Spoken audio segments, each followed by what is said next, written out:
yeah, it could be, we could classify that as traumatic, but then you got obviously like the soldiers that go out to war and they see, things on the next Okay, I level. see what I mean. Right, so you could witness an accident and your mind kind of just automatically pushes it down, suppresses it. You crack on with your day. That shit's traumatized you, but you don't necessarily realize how much it's traumatized you until Right. you have the flashback. I see what you mean. Yeah, yeah. I see what you mean. But I'd say it's still in there. Do you know what I mean? It's It's still still there. there, yeah. When you have the flashback, the details will be vivid, I Yeah. think. Yeah, do you know what I mean? So, And the thing is, when they have the flashback, then all of the feelings and senses and emotions come along with it as well. And that's why people find the flashback so traumatic, because all those senses kick in at once, as well as the images and even down to smells and stuff like that. exactly, yeah, smells, sounds, kinds of stuff. Oh, look, DC Brad. What's up, Brad? Chilling, man. How you doing? Good, man. Hmm.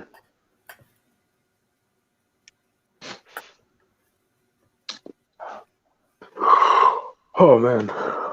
Yeah, so Schiffer never came back today. What's the time? Where are you at, Brad? DC. Yeah. So it's like Right outside DC. so it's like 7:30 in Yeah. the evening. Yep. Yawning away. Mm. That's why I be sometimes like, yo, why is everybody always winding down? I be like, yo, it's like 1 o'clock in the morning over there. It's like midnight. You sound like you're on our clock right now, Brad, Yeah. bro. Huh? You sound like you're on our clock right now. You're on our timing. What's Oh going no, on? I'm high now. Oh, you're high. Okay. Yeah, so I No, just kind of I found like my biggest problem is I'm one of those smokers that's like I'm gonna take a nap and use the rest of the high to eat some good food and that's it. I don't even try to explore shit. Just ain't no deeper understanding when it comes to weed with me. It's like yang. I'm happy for the next 20 minutes. I'm happy for the next hour. Let's do this. you know what? I'm gonna go with my H bag right now and let you know Mm, that is a deeper understanding. mm. Getting your H bag on what? Sorry, bro. That It sounds cut out a wrong. bit.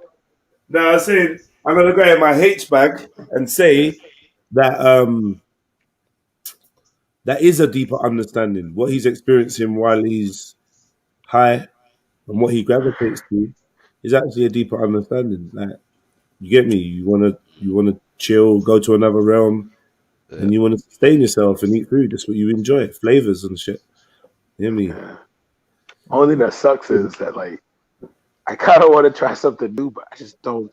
I'm so rigid, man. It's Don't like do meth. always the same Don't thing. do meth. Don't do meth. Mm. Huh? Oh my Don't God. do meth, bro. I I know meant food. I you meant food. stick with the weed, bro. Stick with the weed. I meant food. Not Yeah, drugs. don't smoke food, bro. Don't smoke food. Yeah, stay away from the hard food. Stick The to the hard food. weed. That's what we call it over here, man. Don't smoke that, man. Nah, bro. There's too many white people at Walmart that look jacked up. I ain't never doing that shit, bro. Gracious.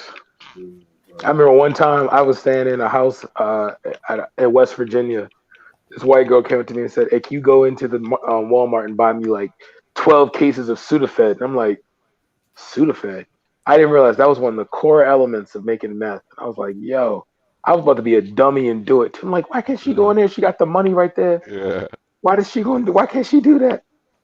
Man, as soon as the cop saw me talking to her, he's like, "Do you know this young lady?" I was like, "Nah. If you have something you have to talk to this young lady about, please, sir, feel free to have a conversation with her." He wasn't gonna lock me down. I refuse. Hmm.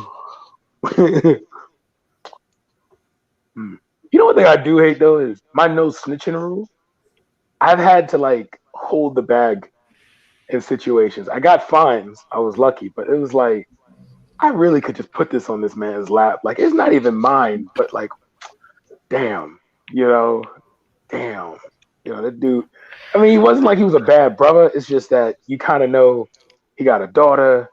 He just got out. He's trying to do this. He's trying to switch around. You know what I mean? You don't want to ruin it. There's some time. What are you saying, bro? Man, I just be thinking about how sometimes my no snitching rule. You snitched? What's going on? No, I'm saying my no snitching rule sometimes bites me in the butt because it's like, damn, I gotta like hold this. I gotta like, usually I get fined for it. I didn't get mine, but like when I was in school, like dude would like have like probably like an eighth or a QP left over, some shit like that, and they would find it in my room, and I'd be like, I know exactly who this belongs to, and I could tell them who this belongs to, but it's like, damn, I can't though, dude. Just sometimes when you get intoxicated, people just tell you their life story, and you start to kind of build a rapport with them that you just like, I don't want to ruin it. So I just like, yeah, man, that was me. You're talking about the time you could have snitched, but you didn't. Yeah, the time I could have, like, I could have just like. All right, you're recruiting. Fair enough. Write a book called "If I Did Have Snitched." You get me? You know what? Yeah, you've convinced us. You convinced us. You're recruited to the gang. That's cool, man. Yeah. That's all we need to hear. It's the only reason why, because DC is tiny, bro. Like I'm gonna say, it's like the black community in DC and PG County is tiny. So like, the moment you're labeled as a snitch, your family's gonna get phone calls like, "This your son? This your daughter?" Like, it's that small. Like somebody knows somebody that knows you. Like if you go on Facebook and let's say you go like to people and like you say you open up a Facebook in DC and you start adding people and stuff like that, I guarantee you're going to meet people for the first time. They get your Facebook. You would have at least 2 to 3 mutual friends with them. That's how small DC is for the, like, because uptown is where black people primarily are, and Southeast low key. Yeah, I'm gonna come through, man. I'm gonna come through and see your Mason brothers and that. Yeah, you would have a good time. I still say you would be a great Mason the way you think. Like you never just take things at face value. I would say the frustrating thing you will hate though is the old guys, because the old guys look at you like you ain't got no gray in your hair. What you know about life yet? And it's like, I know that in my house I have something known as Blu-ray. I've had gray in my hair since I was about 13, so yeah. Yeah, but like for them it's like it's not real gray. Like, they're like, that's fake gray. Yeah, they want that stress. Gray. That's like that stress gray. You want that wisdom silver type. You know what I mean? Like they want that, like, because like I remember times I'd be like, yo, we could do this. Let's take this money, get behind this politician. What do you know about leadership? I'm like, what do I know about leadership? Like, are you kidding me? You guys, like, these are guys. I'm telling you, like, the one thing I would tell you is that like. These guys are like most older Masons are just like happy that they made it this long and they've got some success. So they don't want to change up the game. So they're just going to keep maintaining what they've been doing for years and years and years and years and years. But the problem is that like when you see the white ones, like the white ones, they will put their money behind, okay, we're going to vote for this politician who's going to get us access to this gun law. We get this gun law. We buy this gun store. You know what I mean? Like they monopolizing. Black people just, well, we got a discount at Walmart, 15%. Yay. And it's like, bro, you initiate this dude just for a discount, bro. Like, this is what we're doing now. We used to build full cities. Now, like Cincinnati, Cleveland. And here we go now. All we are is just sitting in little counties and shit, cookouts and doing like the little boom bam bam for funerals and shit. Like that's the full extent of who we are right now. Yay. And then when you criticize them, they get so the full extent of your knowledge. Moist, huh? I think that's the full extent of what you know, or the full extent of what you can tell us about. But I don't believe that's the full extent of what the Black Masons in DC are doing. I don't believe that at all. I don't see anything else. The CBC has, okay, if you look up legislation passed by the CBC, that's the Congressional Black Caucus. All right, ain't a damn thing has been passed in the last like 12 years.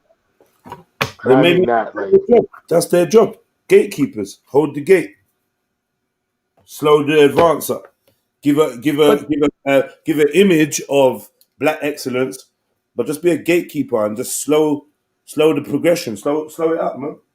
But when you go to New York, right, the Eastern Star Sisters they're the ones who helped that legislation passed that holds cops accountable. So I'm trying to figure out like why can't we do some shit like that? Like do it on a federal level.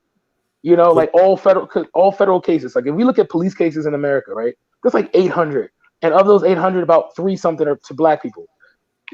Make a congressional office that's only job, their only obligation is to make sure is to prosecute these cases, because you can't make a state prosecutor prosecute a cop. That's like making a quarterback prosecute his own running back. That's dumb, you know. So that's what I'm just like, we can do shit. It's just these old heads always, when you get in charge, you can do it your way. And I'm like, I cannot fucking wait. Like y'all like they pissed, and then they look at you like okay. Some of these dudes got BAs. I have a PhD.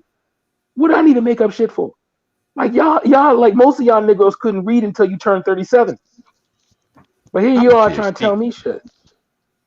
No, I'm just saying that's how these old heads are though. They like, oh, I make this money, I got my retirement. Because most of them don't want to admit they just government workers. I ain't gonna front. Most of them are just government workers that have like they did a little nepotism, so they have their daughter or they niecey in their old position, and that's it. And it's just like, bro, you ain't, man, come on. And then when you want to branch out and do something new, oh, you're going against the grain. You're making you're ruffling the feathers. You're making what's easy hard, bro. Oh, you don't want to marry her, DC? DC is just the name I'm using. Like, I'm not actually gonna use my real name, but like, you don't want to marry her? She can add this to the family. Like, bro, she's ugly. Like, no, you know, like. I mean that in spirit. I don't really like do the whole physical thing, because I heard this very touching story about a black man who's married to this model and she got into a car accident, but he really messed her up. But he loves her so much because she had good character. So I go off the character, especially after my ex-wife, because my ex-wife was a gold digger, bro. Like gold digger. I should have known something was up on our first date. She knew everything about who in my family knew what. I knew that. It was like she was studying me almost since like freshman year. So I should have known right there. But I listened to my dick. Dick always fails. You listen to my eyes, my heart. You listen to my heart, you know? Damn it, man. I hate when I get high. I always get talkative. I was just thinking that, DC, brother. I was thinking, oh shit, you get talkative when you're smoking. Yeah, no, it's just like, especially with a conversation, you can say one word. Makes sense now. You can say one word. If that word applies to me, I'm gonna tell you everything in my life that word applies to. Like, gracious. Like I can say, like my scariest time of my life was because I got into like I'm gonna say it was a bad car accident, but it was like it kind of traumatized me a bit because I was afraid to ride in cars, like in the front seat of cars, because it hit the passenger side. And I didn't think I was ever gonna play sports again. I started doing like painkillers for no reason though, because I wasn't even in pain, but it's just like the idea of never being able to play. I just wanted to numb that feeling and go into imagination land where I wasn't hurt and shit like that. But God helped me, man. I mean, like, you know, God of Israel, El Elohim. Gotta make sure, you know. Listen, the body that you have been created in and that we've all been created in is just, it's a miraculous thing in itself, because I've seen people on the brink of death and now you wouldn't even believe it if I told you. So, you know, I've seen what the body can do. And I went vegan during the creation that we have. Yeah. I went vegan during like the healing times, like when I was like during the recuperation phase. I just like started munching on it got to the point where I started to enjoy eating fruits and vegetables on the regular and just drinking straight water. That like I was supposed to be bow-legged, but I'm not. And then like I wasn't supposed to be able to play like lacrosse, but I was. And they said it's because your body just got all these good nutrients. And I'm like, all right, cool. That's why I don't eat a lot of processed food. Like if I go someplace to eat outside of like the house and stuff like that, it has to be like organic in a sense, you know? Oh, man. I'm picturing Jedi as a Mason. That would be funny as hell. Yeah, you're not going to recruit him. I think H has got more chance of that. No, I just pictured like, yo, Jedi, what size? What? God damn it, man. We don't have gloves. We don't have gloves this big, man. What's up, Mills? Big You up, don't have to Brad. gloves these bills. I can see trying to get him his pair of gloves, and they're like, yo, they're all too small. And also, man, you got to cut your hair. What? That was funny, yo. Dude from Jamaica, he had to get his hair cut. It took him about like 8 months to come back and say, "Yeah, I'll do it," because it's like a newness thing. So you had to like start over, like the person you were. You're not like you're not that person anymore. That's why I just keep my hair short, just in case. I never know when I gotta cut it again. I've had to cut it like twice in the same year. So what? The Masons make you cut? Wait. First of all, Brad, were you just fucking fantasizing Jedi being a Mason? I just pictured the recruitment process would be hilarious for me, because it'd be like, "Yo, here, let's get him an apron," and it'd be like, "Man, dang, we ain't got nothing big enough," and then it'd be like, "Get him the gloves. The gloves would be too small." The gloves that part would crack me up. And then like as soon as one of the old heads, because Jedi got that energy. He don't care elder or not. He's not. You can't just down talk him. The moment the elder be like, "You don't know what you're talking about." What? Don't chat shit to me, bro. You don't know me.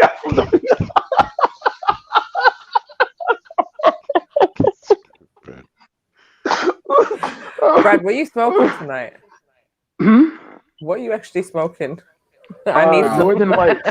Northern Lights. Northern Okay, Lights, let me be real. It's not a regular thing for me because of work and stuff. So I like to be able to keep the detox. And like your first couple of times after a detox, you kind of like do it again.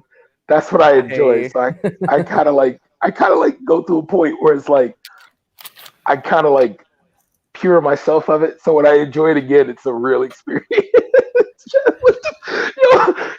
He stretches because see when they put the glove on you, right? Your hands is like all your fingers are put together, and then you have to stretch them out. And I can see like the bottom around his thumb just breaking, and everybody going, because the old heads are very superstitious. So if the glove breaks with your hand on it, that means you're probably next in line to be in leadership and stuff like that. So they'll probably give you a commission and everything like that. And knowing my grandfather, he'll overlook me. Be like, "Yo, who's this kid? Who's this guy you brought in here?" "Oh man, I met him on YouTube, bro. I met him on YouTube, Bro. man. You have to understand." This is mad fantasies coming Yeah, out. so I was just going to say, Know to this answer your about me. question, yes, he No, is because the way he fantasizing thinks, it's just his about mindset. recruiting jets. It's his mindset, though. This Because is his mad. mindset. This No, is it's his mad, mindset, like, though. Hey, let me one second. It's his mindset, though. Because I every mate, leader think like every that. Mason I've come across has said the same fucking shit. They can't get enough. Every leader has thought like that. They don't look at everything is contrary. Everything is skeptic. Everything is up Listen for to the man. criticism. Listen to him, man. That's why it's funny. It's just the recruitment process would be the most hilarious. Because it'd be like, okay, we're gonna have to get a custom tux for this guy. Yo, DC Brad, you on that wet? Man said man hit the wet before the PCP. That's what Wet, you know. a DC Brad detractor said. I'm not going to say know his that name. If you want to speak up, jump I on. didn't know you that to Yo. get wet. Man Nah, hits that bro. wet No. before that PCP. No, I can't, man. I got people in the room with me right now. I can't do it right now, but oh, that would be so yo, Jedi, man. I'm telling you, bro. Life would revolutionize, like literally in a month. That would just be so great. And I'll be responsible Is that for what you.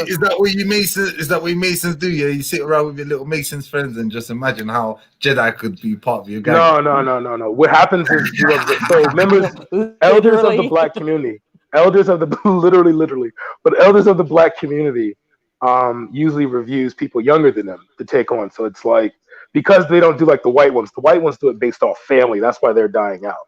The black ones is based off potential greatness, regardless of your past. It's like if you were at level 1, let's say you at level 1, in the streets doing like all kind of crazy stuff, but then like at level 15, you got your GED. Then level 20, you got a good stable job. Level 21, you got a nice house. Level 22, you get you start like a small business. Like if it's something as tiny as like wiping down windows for people, you know what I mean? Then level 30, you LLC that little windows wiping business, and then next thing you know, you start like opening up a trucking business and stuff like that.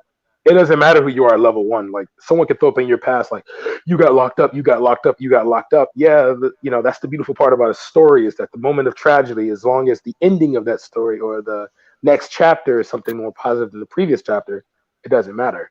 So that's how it usually occurs. So it's like you being Turkish, right, Mills? So the Shriners will look at you and be like, okay, well, he's in the holistic. All right, well, does he have like remedies that could help like heal people within our group or within our lodge and stuff like that? Yeah, all right, let's see what he's about. Let's see how logical he is.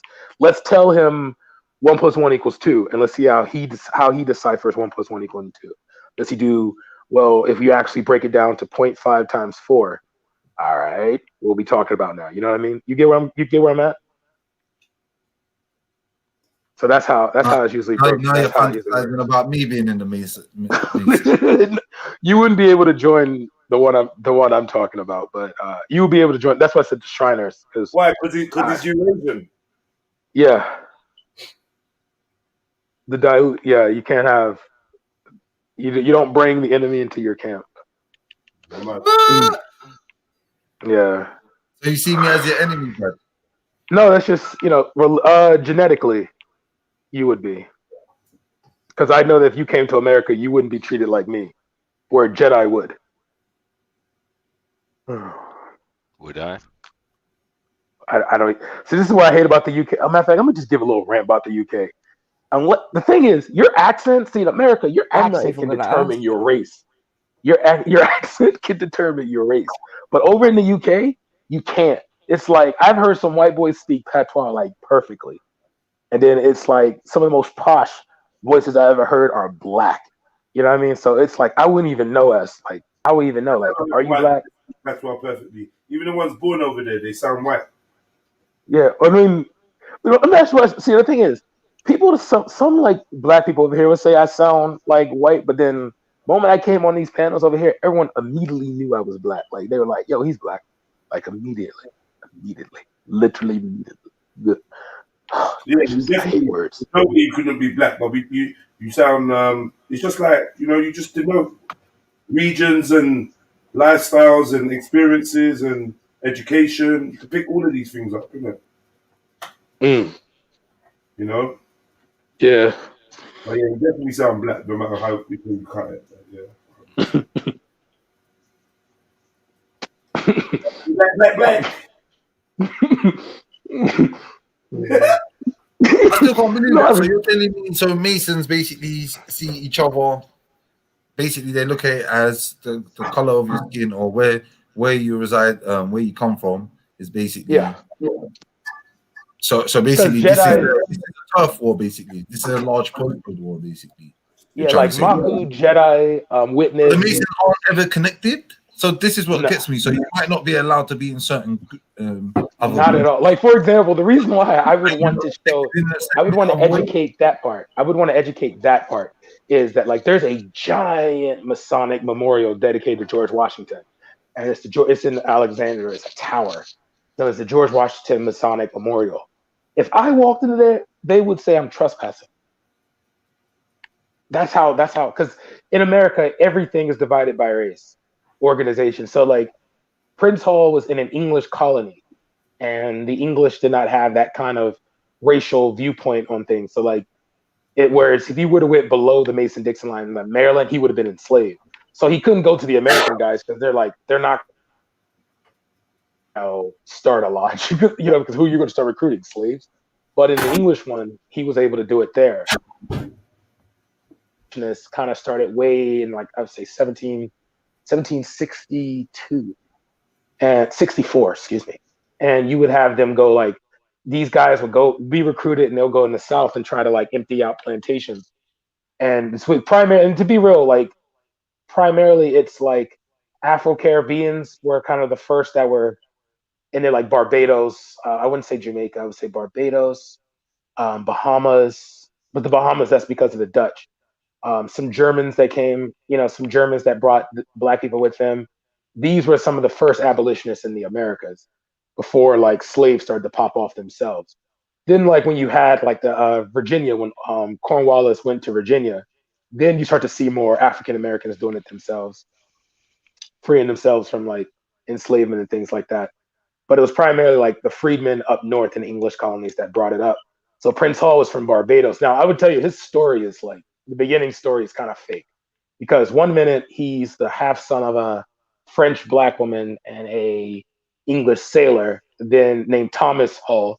But Thomas Hall is also supposed to be a leather worker in Boston that he got the last name from because he was his apprentice. So that part of his life is a mystery because he disappears from that part and then becomes relevant the moment 1784 when he started the lodge. So like that's why it's like always race based. Everything is race based because when a black person does something, they know for a fact that like the white people within America has no intention of trying to aid or help them. You know, like even if you see like the abolitionists that did help black people, they were foreigners. Like they've been in America less than 10, 20 years, you know, whereas like the, you know, Americans that have been there for at least like since 1776, you know, what, this nigger's gonna get educated? Not on my watch. You know what I mean? Like that's how like they see, like even me, like I've been like insulted at times and I'll just be like, I'll brush it off, but it'll be humbling for me because it would remind me that regardless, you're just a nigga with money. You're just an educated nigga. Like they don't see you like, oh, wow, the system works. You know, it's more like, damn, this nigga right here, you know, still a nigga in my book. You know what I mean? Like it doesn't change anything, you know? Mm. Oh shit. But yo, big up to the Turks though. I don't know if you know about what you guys were, but there was a time during the civil rights movement, right? The Turkish embassy wasn't supposed to have black people in their embassy. So what the embassy did was they took it outside and met with Martin King and them outside. I saw that on TRT. Yeah. Pick them up. Plus, I'd rather have the racism that, like, I don't know, I wouldn't consider Turkish racism to be actual racism. I think it's more like nationalism. It's more like, you're an Afro-Turk, you're an Afro-Turk. That's all that matters. Like, you know, you're not Nigerian anymore. You're not Ghanaian. You're Turk. Hey, Brad. What's up, man? You did it again, bro. What? I literally did it again? You literally did it again, bro. What did I do? No, in between the last time you did it and this time you've done it, you've probably done it in between somewhere else. And I can't let you do somewhere else. This ain't this, bro. It's not just here that you're saying that, bro. You've done it somewhere else. You need I think I said it to Khan. I said it to Khan one time right now. And you need to go and apologize to Khan. Yeah? About what? Oh, you don't know what I'm talking about, bro. You just said Ghanaian again. Ah, Ghanaian. Okay, yeah. Okay. But listen, wait, time out. Hold up. Bro, hold up. You only get 2 Ghanaians on my show, and then I can't talk to you. Hold up. Don't hold up. Hold up. Ghanaian, okay. Don't do that again. Listen. No. Wait. I have. That's a mortal thing, you know. I have a Maryland. Okay, I ain't making. You know what? Matter of fact, no excuse. Okay, I can apologize. I've got Ghanaian friends. Come on. You get me? The text No. I can admit I'm wrong. I have a Maryland accent. So like sometimes I'll use the N for an A. I'm sorry, an I for an A. So that's why it says Ghanaian rather than Ghanaian. So yeah, I can admit I'm wrong. True. All right, cool. Ain't no, trust me. Thank you. But you know what though? You could have though, since you supposed to be about black, you supposed to be about the betterment of your brother. You could have pushed me to the side. You could have brought me to the side and told me. But nah, you had to bring all attention to it. How many people in the chat? Like 100-some people. So, they think I'm illiterate now. Big up Jedi though. Big up Jedi. I got to do the mature thing. My brother wants to embarrass me. So I'm actually going to use it on one of my friends. My friends, my Ghanaian friends. I'm going to actually start calling them Ghanaian. He's actually gangster. Yeah, sometimes I forget there's another A, and I just sometimes say Ghanaian. Yeah. But no, I can work on that. But I don't mind that too, because there's a lot I've learned. I ain't gonna lie.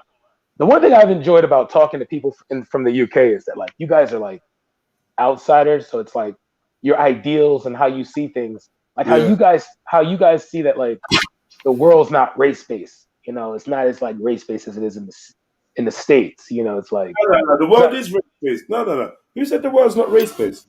The world is. I mean, well, for me though, it's like seeing that dude stay by, seeing that when the time you came back to the park at that incident and seeing that like that one little buff dude with the bald head stay there ready, like he looked like he was ready to go to war for you. Yeah. You know what I mean? I was like, I noticed. I was like, yo, I was like, yo, Jet, watch out behind you, bro. Who's this little muscle bound soldier behind you, bro? Watch out, bro. Watch out, you know? And he was like, you know what I mean? Dude was ready. When that little curly head brat came out of nowhere, dude was ready, like, yo, back up. But you know what I mean? So I like how the fact that like, because it seems like it's more class related in the UK. You know, it's more like, you know, if you're rich, you're rich. If you're poor, you're poor. Yeah, you know I mean, yes and no. There's still the race divide, and you didn't see any white people actually turn up. Like obviously, my man, you think he's white or whatever. He's Portuguese. Oh no, I was thinking he was. Okay, yeah. No, I was thinking he was Middle Eastern too. Yeah, I was thinking he had some. Right, but like, yeah, I'm not sure why there was no white men standing there. I don't know. I'm not sure why. So it's like more of the black and brown with y'all actually sticks together over there. Is that what you're saying? I think when it comes to like certain situations, some people just feel like maybe it's not their place to go. Like they want to support from the armchair or like, yeah, big up Jedi, but like, yeah, they actually think, oh, do you know what? I'm gonna get up and go and defend. I don't know. Hey, do you hunt? No, not personally, no. Okay. Would you be into hunting? Because we like, you know, get some elk, go moose hunting, gator hunting if you like. Because like if you ever come to the States, man, it'd be a wild adventure. But you know, we can go to Vegas. You know, yeah, Vegas. But I don't know about I don't wanna hunt no animals like unless I need to eat. Then I'm good. Okay. Do you know what I mean? Well, I mean, it's just I'm just saying like get you, you know. Because the tradition is to hunt and then you know you get it stuffed, you get the head cut off, get it stuffed, and it's like your trophy. You know? Yeah. I understand that. But it's kind of barbaric for me. I don't really like that. I don't like that idea. Having an elk's head up on your fucking over your mantelpiece. I really like that shit. Okay, so you have like a reverence for like nature and stuff like that. Yeah, but if you can get me to if you can get me into the country, that's all good. You get me? Yeah. Don't worry, Brad. I'm tired. More so, guarantee his protection. We say? Guarantee your protection, bro. I'm not really worried about protection. I'm just saying you're worried. Yeah. I'm saying he's inviting. Yeah, but no. The main thing is, could I get to America? Because if I could get to America, it'd be a madness. This is what I'm saying. But would they let me in? I don't know. They should. I mean, America and Britain are allies, so no. Remember, like obviously, it's a conversation for offline. Really. I got paperwork in it. It's a conversation. Say no more. You know, I don't know, man. Yeah. Wait. If there's no, I'm being very vague, but if you have a passport currently, they're not going to ask any questions, especially you coming from the UK. So if you currently have a passport, then you should be fine. Nah, I don't think it works like that. Oh, okay. Well, because I know, offline, man. No, it's not. Everyone knows I've got criminal convictions. It's not that. I mean, that's what I'm talking about. That's not no secret. You know what I mean? Yeah, but if it's like offline, if it's like you have a passport, I think I've never seen someone being rejected for that. Like if you have a passport, It's just the country you come from that matters. But you coming from a European country, you should be, hella fine. But I understand. I'll look into it though and get back to you on it. Yeah, hit me up, man. I don't know if anyone's traveling anywhere anytime soon.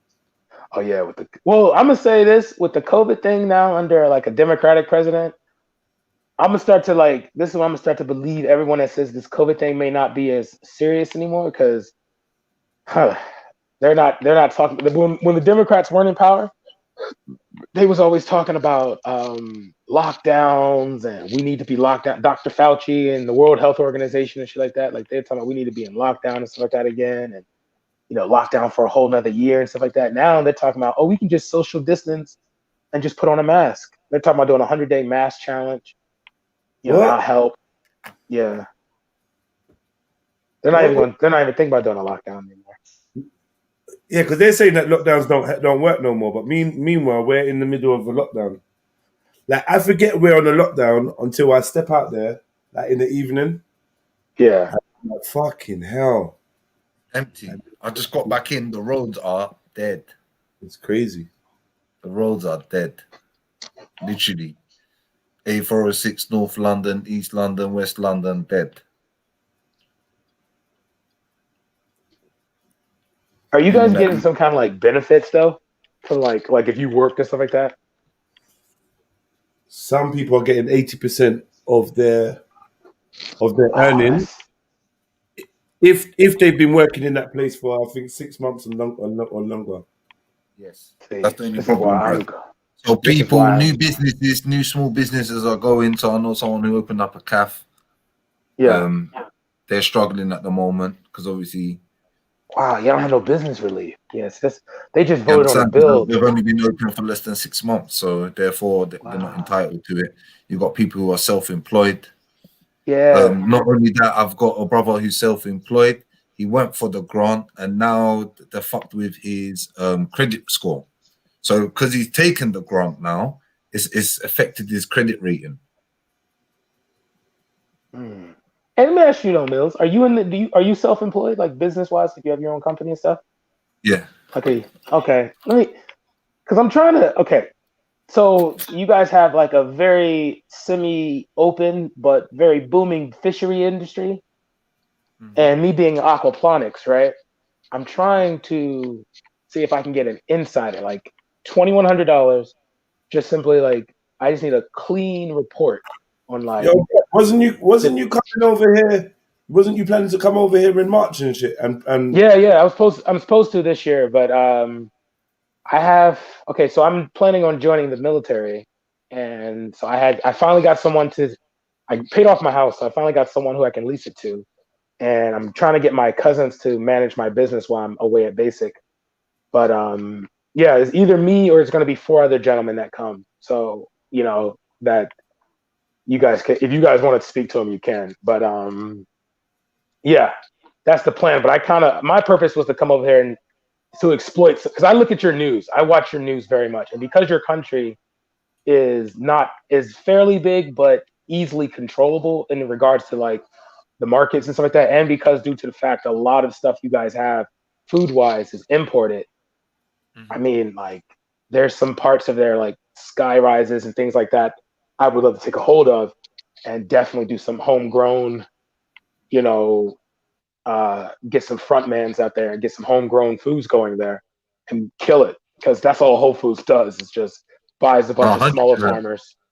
Yeah, buys a bunch of small farmers. Because see, America's markets are too monopolized. So like for me to really grow in my industry, I have to like I'm have to kill a business. You know what I mean? Like I just can't exist. No company's gonna unless like you said, you come over to England, you smash in England, then you move on to Europe. And then after that, do you know what I mean? You become a name brand that can move over to America and grow. Like countries that don't really have a good tropical citrus, organic foods. Like, so like I would never go to like Norway or, I would never go to like Norway or Switzerland, but like I would be looking at countries like France to some extent, Germany to some extent. And, but the UK is the prime target because I don't care what anyone says, London is still a financial hub. Okay, I don't care what the right wing. I know London is a target now, especially now that they're out of the European Union as well. Yeah, like I would want to like make sure that like I would want to be able to like, because I'm only focusing on the fishery right now because it's distribution plus planting plus maintenance. That right there, I could hire at least up to. Because I mean, to respect the culture of the minorities there, I would definitely do like the black and brown thing, like I do over here to an extent. you know, because I primarily have like black people working for me, but I have like Mexicans doing the labor. So like I'll probably like hire some black people for management, you know, get a few of the Habibis to you know, do a little labor work. You know what I mean? Something like that, you know, just but the goal would be that I could get to about 2,500, especially on my own projections, because I've paid for insider news before, but it's, you know, these kind of things change every quarterly period, which is like every 3 months. So you got to, oh my God, am I talking too much? I think I'm saying way too fucking much. God, I fucking hate when I'm high. All right, whatever. But yeah, it's not like nobody knows me, so it's cool. But yeah, yeah, that would be the goal, just to finally get it. Because once I know the top fishery businesses there, because you know the internet can only provide so. You know, and if I get the top ones, all I gotta do is just learn their methods. And then once I learn their methods, their markets, and their customers, I kill them and they're done. Next thing you know, like, you know, you know, those markets become from, because they appear to just be employing immigrants and Eastern Europeans. So they're obviously about the cheap labor aspect. You guys already kind of have health benefits, right? Or that comes out of your taxes, or is there corporate benefits that are also provided for companies, if you know or not? No, definitely. Over here, our health service is free. Okay, cool. So yeah, so I wouldn't have to worry about that. So I could probably beef up You need the insurance, though. You need liability insurance. yeah, that comes with it. I know that. Yeah, I would know that. I also would need to get a legal team just in case. And also like, because I know there's I would want to explore things like the path to citizenship based off employment X amount of years. I've heard about various stories on that kind of stuff too. So these are kind of things that you can kind of explore, or like, you know, like if you want to, you know, because the beautiful part about the minority communities there is that you guys are so small in the sense that in comparison to the majority, you know, there's a lot you can get done, and you can like creep in a lot of markets without people realizing it, you know. But yeah, that was kind of be something I was planning on doing, and then like establishing a a common unity between two groups, because What? we have program common unity between two groups. Like the Jews have Judaism, the Muslims have Islam, Christians have Christians. So that's why at first I was thinking like, what would it be for the black community in the UK with the black community in America? Because there's a lot of investors here that want to do stuff that's like black investors. They're just like, all right, the states are drying up, you know, because I know a guy, like there's something known, there's a group known as the conglomerate, a small conglomerate. They hold about a good, say about 24, maybe 48 million. And they want to kind of colonize, they want to colonize Central and South America, just like white people did. Can you just picture a bunch of black colonizers commanding Mexicans and Peruvians? Oh my goodness, man. That'd be crazy. Gracious. The capital of Brazil be called like Adudoa. Oh, because the thing is about America is that like race wise, Africans, Afro Caribbeans are like forced. Like there'd be times like I'll maybe like guys like you know Kemo, the Israelite dude, Kemo Ben Israel, yeah, Israel, something like that. In America, I know he's in America. I think we can kind of go at it at the chat, but I know I know worst comes to worst. I'd rather have him by my side than like the most pro black BLM white ally in the world. Because at least I know when shit really hits the fan and they be like, "Yo, who did what?" I know Kimbo would be like, "I don't know, me know nothing, man. Get away from me with this." You know what I mean? So like that's how like a lot of groups are here that are formed in America. It's like they may start out as ADOS, but then the CDOS will come, then the continent will come, and the next thing you know, like everything would go from, you know, Bradley, Johnson, Wilson to Ogule, you know, like, you know. So yeah, that's where that's why like over here in the UK, I would think it would be more easier because it seems like your black community fairly knows each other really well. Because your cities like Birmingham is nowhere near London, correct? I'll say what, hour and a half drive. About Okay. 120 miles away, maybe, from me anyway. So can I ask Remember, you dude, gentlemen? for America, that's peanuts. Do you know what I mean? That is, yeah, that's like driving to my parents' house. So like, could I say to These you? don't do that for fun. Yeah, but I was like, what I would say is, you guys know people in those areas, right? They got You roads said? that Yeah, are yeah. 120 miles. Yeah. But would you guys say you know people in these various areas? Like, maybe not just family, but like friends. Do you know what? Do you Yeah, know what? One thing though, America yeah, does somewhat make us everyone. feel so small. You know, it does. It Mm. makes puts into context how small even London is. You know, because when you say London, you know, on the perception that everyone gives off, it's like it's massive. Do you know what I mean? Like it's a big place. Well, I mean, it is like the, you know, capita. You know, it's the place where like internationally, when you think of the UK, you're not thinking of, you know, Birmingham. You're not thinking of Manchester. You only think of London. Like, that's it. London. Mhm. You know what I mean? All TV shows revolve around London. You know, and I ain't gonna fake. I'm gonna ask you this: like, the hood culture. You know, what I mean, I guess road culture. I ain't gonna. That was something that broke my mind culturally. Because when you ask black people here, like, oh, how you think black people in the UK live? Man, them fish and chip eating ass niggas. Like, I mean, that's really how people see it. They ain't no like, oh yeah, man got shot. Man got shot with what? A rubber band? Like, you know what I mean? Like, what they do, had a snowball fight? You know what I mean? Like, they think, because over here, it's nothing to hear that like, oh, a 6-year-old ran up on a 6-year-old ran up on with a Uzi and just shot up a bunch of like kids because he was told to. You know what I mean? But like over there, what people make fun, because I've heard people make fun of the knife crime stuff. They'd be like, man, I wish all I had to worry about doing is getting stabbed rather than getting shot. You know what I mean? It's like, you know, I think because we have guns over there, we minimize it. I think like listening to the stories I've heard, like the amount of PTSD that like we kind of share as a community, you know. I'm glad I never said nothing ignorant out loud, because I slowly I had to get educated slowly. You know what I mean? I just couldn't just say I couldn't just say that like ignorantly, like, yo, that's how they are over there. They just living it, fish and chips, tea time. I ain't gonna fake though. Y'all rappers need to stop with the whole like teacup in the rap videos, man. That's not gangster. Okay, that's Sherlock Holmes. Like, I gotta allow that. You know, no disrespect to Stormzy, because Stormzy look like, I probably could take Stormzy. I'm not afraid of Stormzy.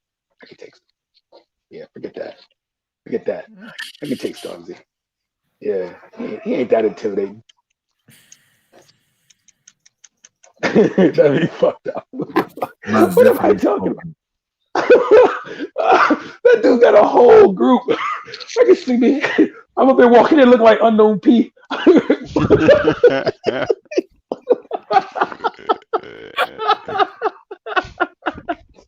Fuck her off. Oh man. Don't worry though. Like, if we ever meet in life, like if we ever like meet in life, trust me, I don't sound like this in person.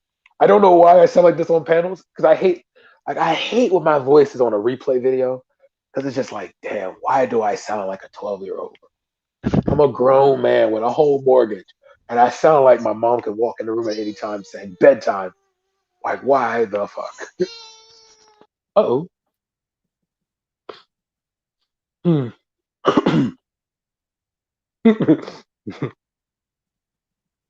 I just said I could take on Stormzy. Big up to Helen and Mark. Big up to my chiggers. Yo.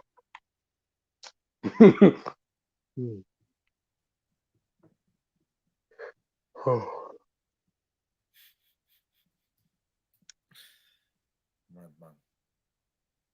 Mad. Oh yes. So what else has been going on? What's been going on today, man? I see everyone doing a workout this morning. I'm not gonna lie, that look lively. Yeah, I saw that too. Yo, I like that about your show, Jedi, like how the themes go. Like, you and Veli with the themes, like you ask a question and then the show can start out one way and it just ends up going somewhere totally different. I like that. I like the randomness.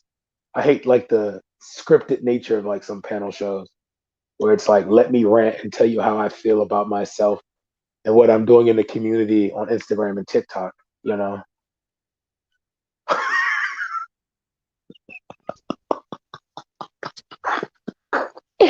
That did not mean to come out that way. I swear to God. I did not mean to say that that way.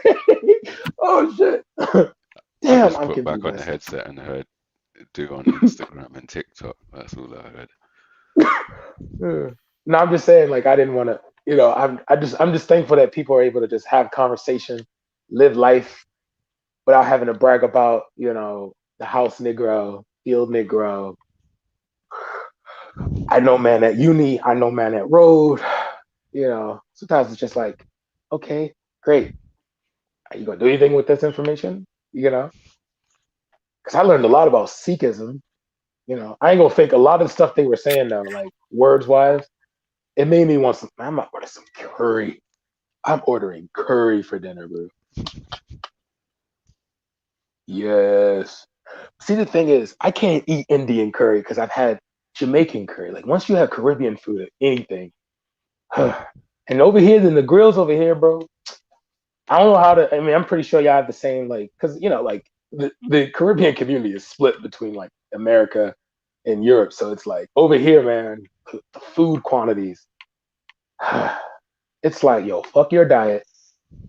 Yeah, eat all of this. Don't stop. Gracious. And it won't just be all rice too. That's the craziest part. It'll be like a whole rack of chicken, and they'll give you like a small little plate with extra chicken on it. You know, the Indian places, man. What combination? They're like, man, bitch. Combination. Gracious. Chicken, potatoes. Gracious. Put it together.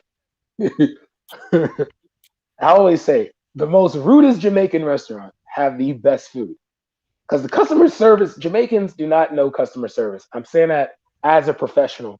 Like they'll leave you at the front of the counter for hours and to come in, what do y'all want? Like, what do you think I'm in here for? You know, yeah. The thing that's crazy is you'll be a paying customer and they'll tell you, you know, if you don't like it, you can leave. What? What? Your pride is that great. You just gonna tell me to leave. But no, it'd be the best food though. I ain't gonna fake the best food be in those kind of restaurants. Like the best soul food places, man. See, I'm telling you, man, if you ever come to the US, man, I'll take you to the best soul food places. The best soul food places, believe it or not, are in the weirdest places. I'm talking like the back of a woman's Yukon XL. She cooks the food, keeps them warm. That's gonna be the best chicken you ever had. I've gone to soul food restaurants that was in someone's living room. All right, and they were in a double wide. And you can see the kitchen, you can see the bedroom, you can hear somebody taking a shower. You understand? Like those would be the best places to get food at. Cause I eat like, oh man, I miss chitlins. I might order some chitlins too. Oh man. I ain't eat no pork. Bun the white man's bun the white man's swine. Yeah. Oh God, I'm sorry. I'm still thinking about that thing. Jedi. There's a room. Okay, there's one moment of initiation. You go in this room and there's 1,000 candles, and you have to light 100 of them in commemoration for like your lineage. Now, you being the start of your lineage, may your lineage live 100 years. So that's like 100 people, like 100 versions of yourself. So that means 100 generations into the future. So you have to light the candle 100 times. You have to light 100 candles. I'm watching. I can see Jedi screaming, nah, just start blowing out candles.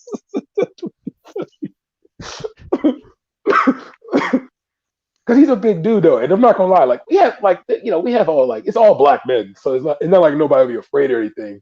But it's just like usually the bigger guys are kind of they get the older guys jumpy. That's why I would want a guy with his kind of energy to get the older guys jumpy because they get so fucking docile. It is so frustrating. It's like, hey, here's a candidate we can all put our money behind. They can push our agenda for this state, and then we can pass it on to other lodges in other states. what do you know? Okay, do you understand that so and so brought us in a discount to go to Home Depot? Like, is that all we doing? Collecting coupons? Coupons. That's it, bro. Right? That's it. Like, we went from abolitionists to coupon holders. Nice, nice guys. Thanks. Thanks. I'm glad I'm glad of what my family has achieved in this country. Yeah, I'll be part of the weakest generation. And I've been talking to my grandfather about this. See, the thing is, like, in my family, like, you don't disrespect your elders. So my grandfather will, like, pop off and slap me. Like, not in front of people, but, like, behind closed He's a doors. He will, like, grandfather Mason as well. mm-hmm. Say no more. Go on. Yeah. No, it's a generational thing. So it's, like, frustrating to, like, sometimes when you give ideas, like you've been educated. So I've been educated in this to take his position because none of my cousins want to do it. None of my brothers want to do it. So it's like, it's my turn to do it. So I'm going to do it because my dad doesn't want to do it because he already has the church to maintain and then he's going to get the company. So if I get that, see, because knowing me, I'll do some right. Because the biggest mistake is that me being the one that's been the most exposed to, like, I guess, our African heritage, to, like, learning that my father's side is Yoruba and things like that. Because it makes sense, though.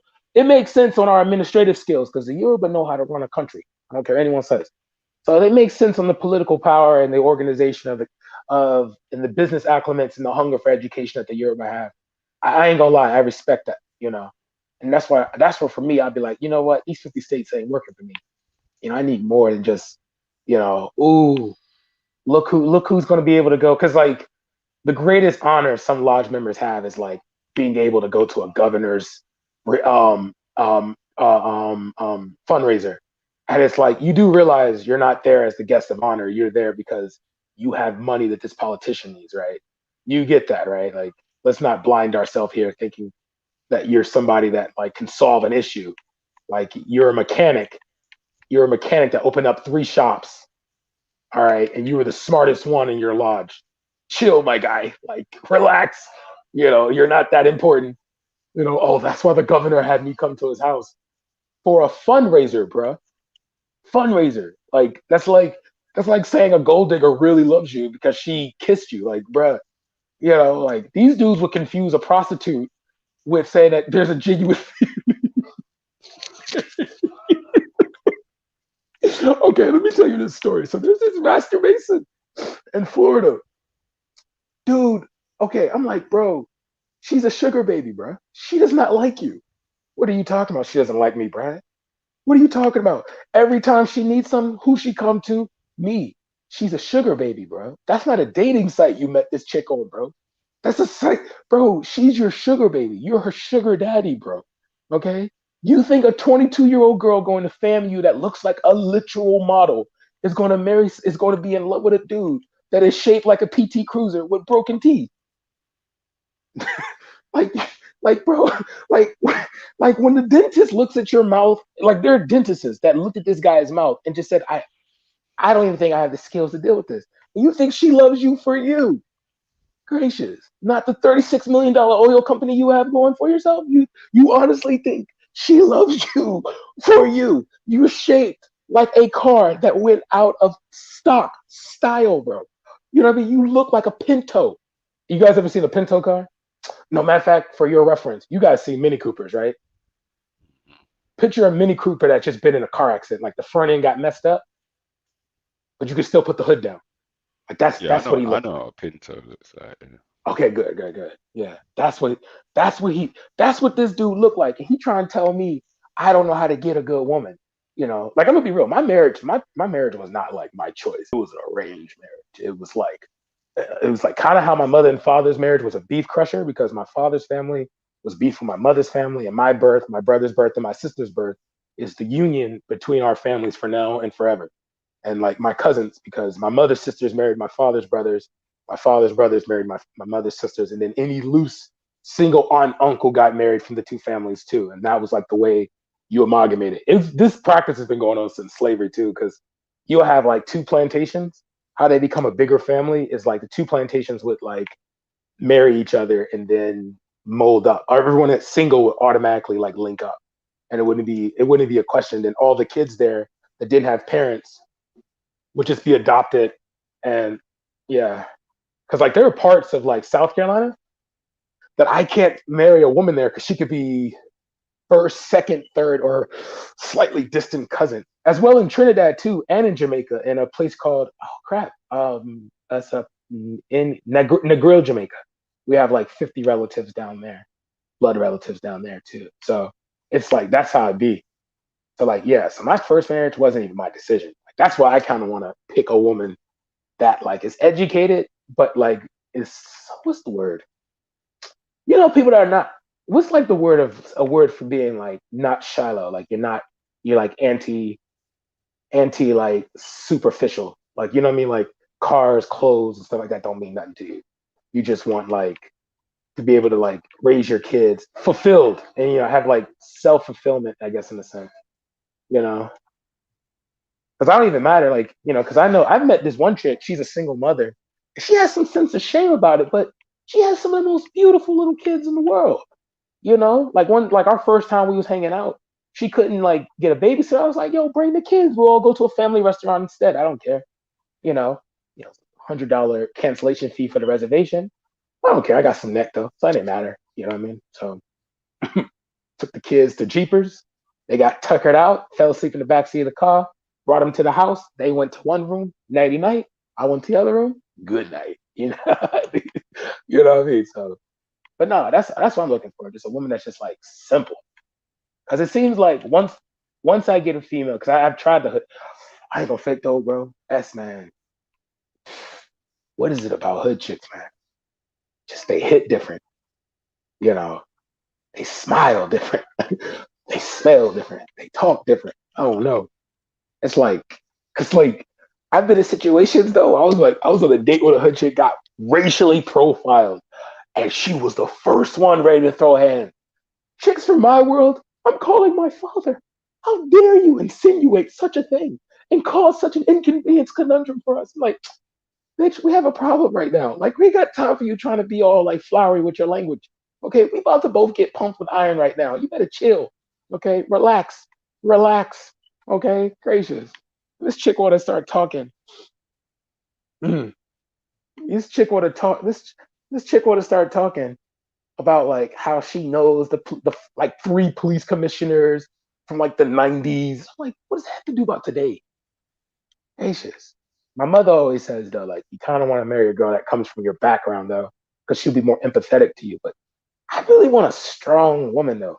Not to say there's no strong women in my world. It's just their strength is more fabricated. It's more like it's dependent upon like can they stand on their 2 feet. You know what I mean? Because I've been trying to do that independent thing where I'm like trying not to be reliant on my family too much. Where it's like me making my decisions, my mistakes. You know. Hmm.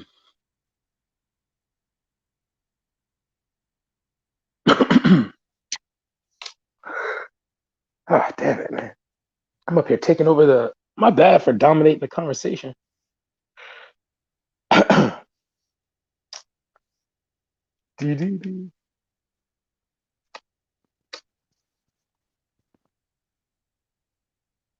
Wait, there's this Turkish show I wanted to talk to you about.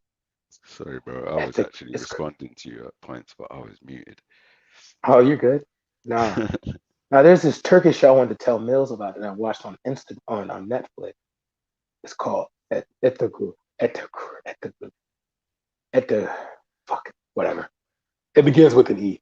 That's all I know. It's about like Bey Osman's grandfather, like the Ottoman's great grandfather or some shit like that. Mm. But as I ain't trying to be too personal, but you are a black man, right? That's because I just Yeah, I guess so. right.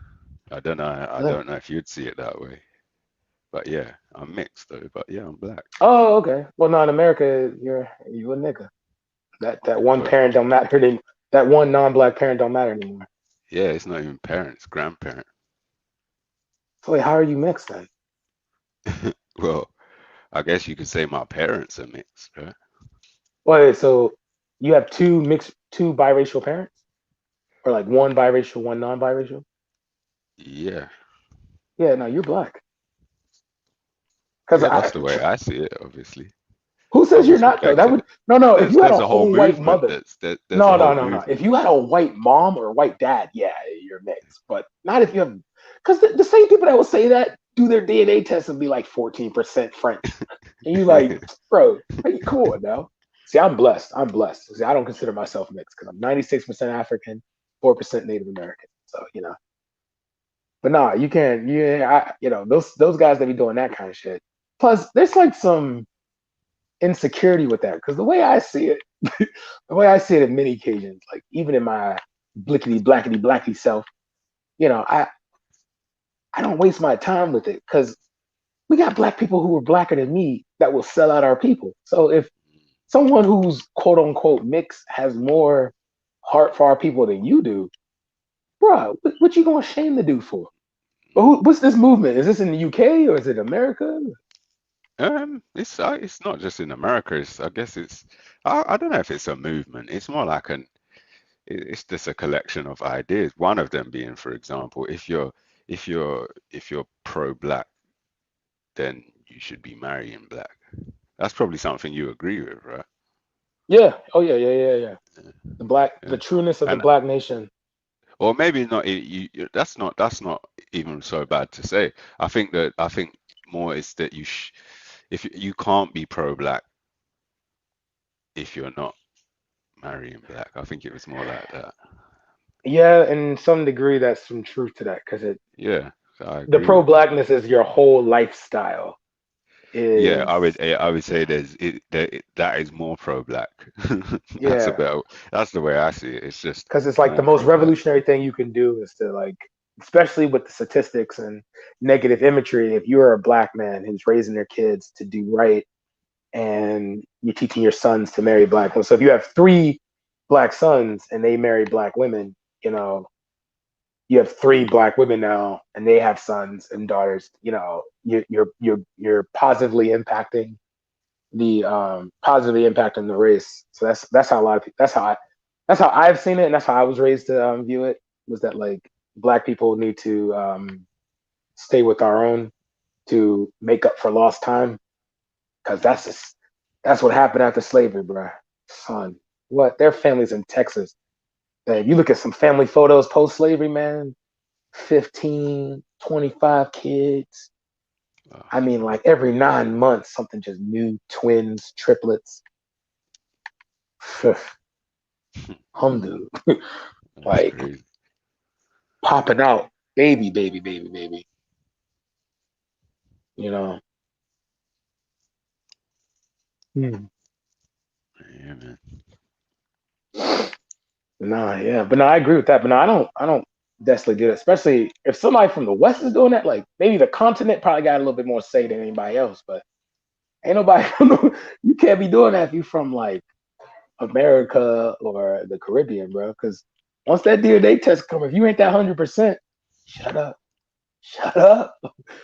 Especially with it being your grandparent, like what? That's dumb.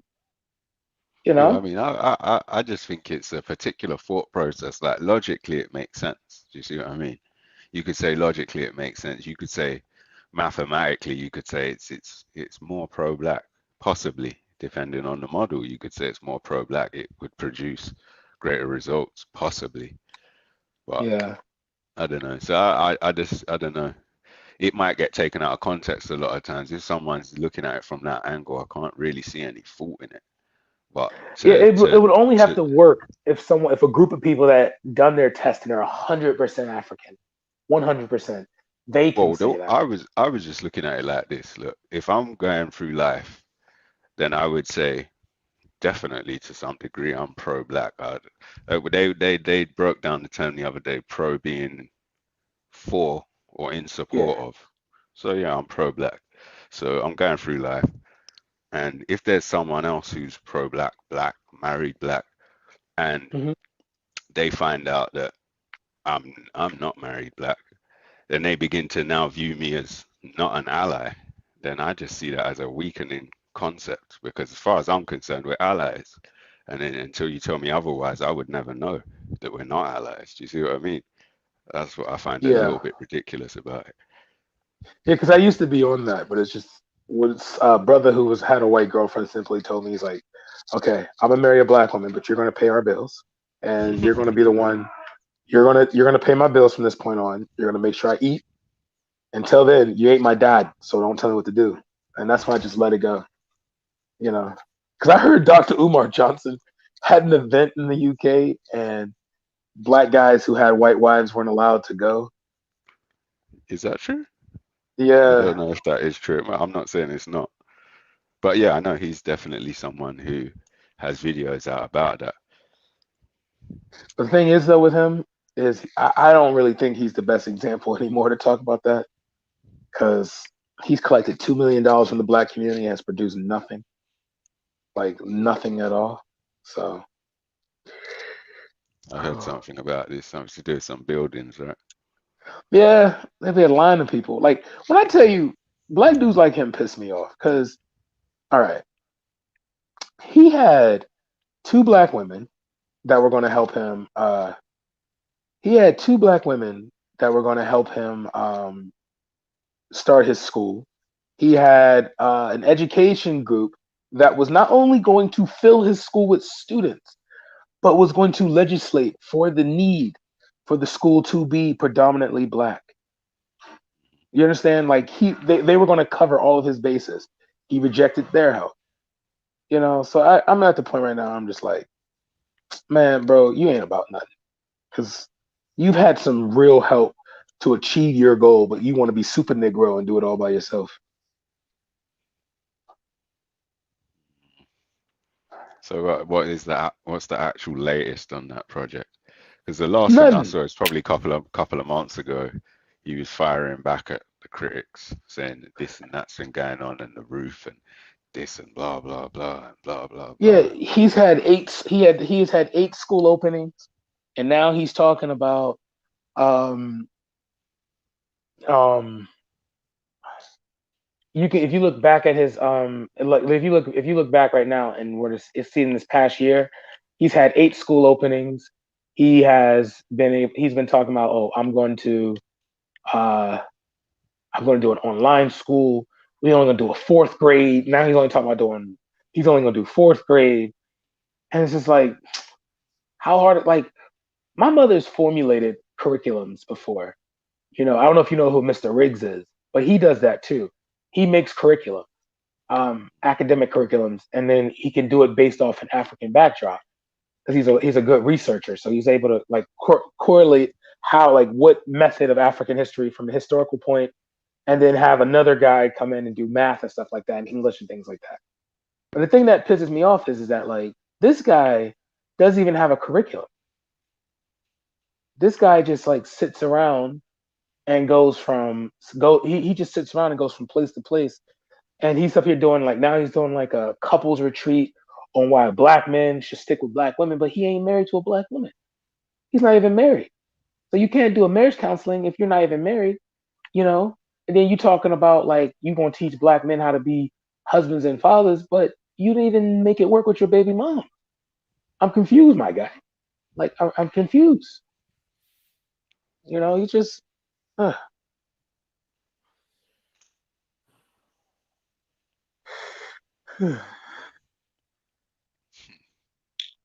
that's what makes him that's what makes him so irritating to me. That, like, he just talks a good game. Really does. The man can talk a great game, but he still collects money. Like, if a black woman put $10 in his Cash App, he said thank you, but make it 20 next time. Like, bro, who are you, bro? You're sitting in the front seat of your car smoking a black and mild, trying to talk about black power, but it hasn't done anything. See, if I were to do something, see, my take on black power is the unseen. I would think black power needs to be black, dark, in secret, in the shadows. Okay, so when we come out of the shadows, you can't hide from us because it's just gonna be like an eclipse. You know what I mean? Like, we're gonna black out the sun. I don't believe black power is we in the streets. I'm on the front lines. What does that mean? Somebody right now, I'll give someone $100 right now to explain to me, what front lines are you on right now? Explain that to me. How is taking a blowhorn, meeting on a Sunday with a sign, or a Saturday with a sign, you on the front lines? Doing what? Saying what? What are you actually fighting? What are you? I'm out here fighting against all the oppressions and the oppressors, and I'm calling it out. Fighting against oppression is looking at the oppressor and fighting to them. Not you're an oppressor, you're a racist. Yeah, he learned his lesson. Can you picture me as me and you in a fight, right? And I'm like, I'm gonna fight against you, and all I do the entire time is yell at you and bun you out and put pictures up of you and say, look, this is who this guy is. You know, He's a bad guy. Yeah. Huh? Yeah, like, He's a oh, look at bad him. guy. He's a bad Look guy. at he's a you know, he don't care. You know, he wants to feed Babylon. You know, and it's just like, bruh, how about you actually go and like form a group to counter his group, and if need be, pop off. But no, that sounds too much like work. Gracious, niggas collecting PayPal's and shit, talking about they revolutionary, bitch. Gracious, you revolution begging. Revolution begging. I'm corny as fuck. Revolution begging. But no, that's what just irritates me, because that's just people talking about I'm out here in these streets, we fighting. The Hebrew Israelites be doing that sometimes though. They be like, yo, we out here in these streets, we fighting. Like, bro, come on now. Like, who's your enemy right now? Like, tell me who's your enemy right now? Like, who you all you've done is done a protest, make this individual popular, then the counterculture is just going to get behind him. If you really want to get somebody, if you really want to hurt someone, hurt them where it actually, like, hurt them where it's meaningful, where there's meaning. God damn it, I hate when meaningful. Fuck it, y'all know what I mean. You know what I mean? Like, you ain't hurting nobody because you got a bad opinion of them, or you yelling about them, or you doing streams and YouTube videos about them, or putting up a post saying this is a bad person. Like, bro, nobody care. Gracious, because somebody has an opposite opinion of yours. Gracious, unless you prepared to go up there and pop the fuck off. You know, wait, what does he say? Allow it. You know, don't chat shit to me, bro. Don't chat shit to me, bro. You know, like, gracious. Get out there, actually do something. You know, don't be up here. You gonna be up here trying to tell people you fighting for your people, and all you've done is, like, on a Saturday, you had a blowhorn, and that blowhorn, you just saying, you know, no justice, no peace, no justice, no peace. But it's like, how about you get political? Like, even with, like, you know, I ain't trying to make it about the Muslims, but the Muslims can do that. You know, get a politician and make Islamophobia a hate crime. All right, but then, like, you know, draw out the criteria of it. You know, like, that's not hard to do. Gracious, people complicate the easiest things. Revolution is not hard. Yeah, revolution is I not mean, that hard. it's more to it than just drawing up the steps, though, right? Well, what I mean by it's not that. Maybe I should be more clear. It's not that hard to start. Okay, you don't have to. Most revolutions don't even have to be burned down. Or you have to burn down a whole system. You either find an area where you can outperform the system, make the system antiquated, or maneuver or manipulate the system. So that means that, like, you look at the current installment and you find a way, because the biggest weakness of the West is integration, cultural amalgamation, and cultural integration is the biggest weakness of the West. So all you have to do is get the majority. And because we live in a very, like, we're a world where everyone is, like, you know, soluble, subject, you know, like, so suggested. So, oh my God, words today. What's up, bro? Where everyone is so easily being able to mold. You can start a revolution just based off, like, someone's inadequate nature in their own life. Like, they feel like they haven't achieved much. So being part of your group allows them to feel some accomplishment. You know, that right there is not even hard. You know, but it's more No, than but just I like. mean, people do that, but that people do that with most movements, but most movements don't become revolution. Like, when I'm assuming you mean actual change, right? Like, some kind of meaningful, impactful change, right? Yeah. Most of these movements, they get the people based on their weaknesses and insecurities, and they get the There we go. people Lack of friends, always wanting to belong to a group. yeah, and they Yeah, get these that kind people, of and stuff. all they preach propaganda to them, but it's mostly for political gain, and it's not usually revolution. It's usually Not at just to all. promote Not more there's of no the degree of same. change. It's like coexistence with the problem, but Yeah, everyone having some kind of agreement that the problem is wrong. Like I look at so like there's this guy, I look at this guy in America, actually he Nation of Islam guy. All right, his name is Eric Muhammad. Yeah, is it Eric Muhammad? Yeah, Eric Muhammad or Eric Ali or something like that. No, Father Allah. And he comes around and he always talks about like, black people need to get in line with this scripture. But it's like, okay, he has like maybe good 1,200 people, but all he does is just simply tell black people like, pay your dues, to see, pay your dues, love your brother, but not like how to actually fight white supremacy or how to actually like better yourself. Nope, it's just, read your Quran, do your fasting, and that's it. And that's all he does. There's some Hebrew Israelites that do that. There's some Moors that do that. There's some Pan Africanists that believes that it's more important, rather than actually getting your passport and going to Africa, is more important to know about Africa. That's it. Like the more you know about Africa, that's all. That's all that matters. Is that like I know about Africa. I know where. If you were to ask me where to put the country name to a country, I can do that. That's it. Like that's the full extent of how some Pan Africanists are. And I'm just thinking like maybe that's just my irritation. Is it? Maybe I need to put my foot in the game and do something. You know? No, I am about money more than anything else. Maybe I need to be more about like doing something constructive, rather than just sitting around here, rather than just sitting around here criticizing Negroes. I need to start like maybe outperforming some of these guys. Because when I was head of my fraternity in college, man, I used to make fun of the dean before that when I first initiated. But when I became head, I outperformed him. I did better than him. You know, he was able to pledge like 30 guys a class. I was doing 48 to 50, and my biggest class was 71. And that was across 3 different schools. And they were vetted and they came from good families too. Like, maybe I need to start doing that too. You know, I need to stop this fight because I criticize. I can criticize, man. If you want to know, man, I can criticize, my bro. But I realize I need to start because I get irritated when people do that, But maybe I need to start. Ooh, shit. Maybe I need to start like putting my money where my mouth is.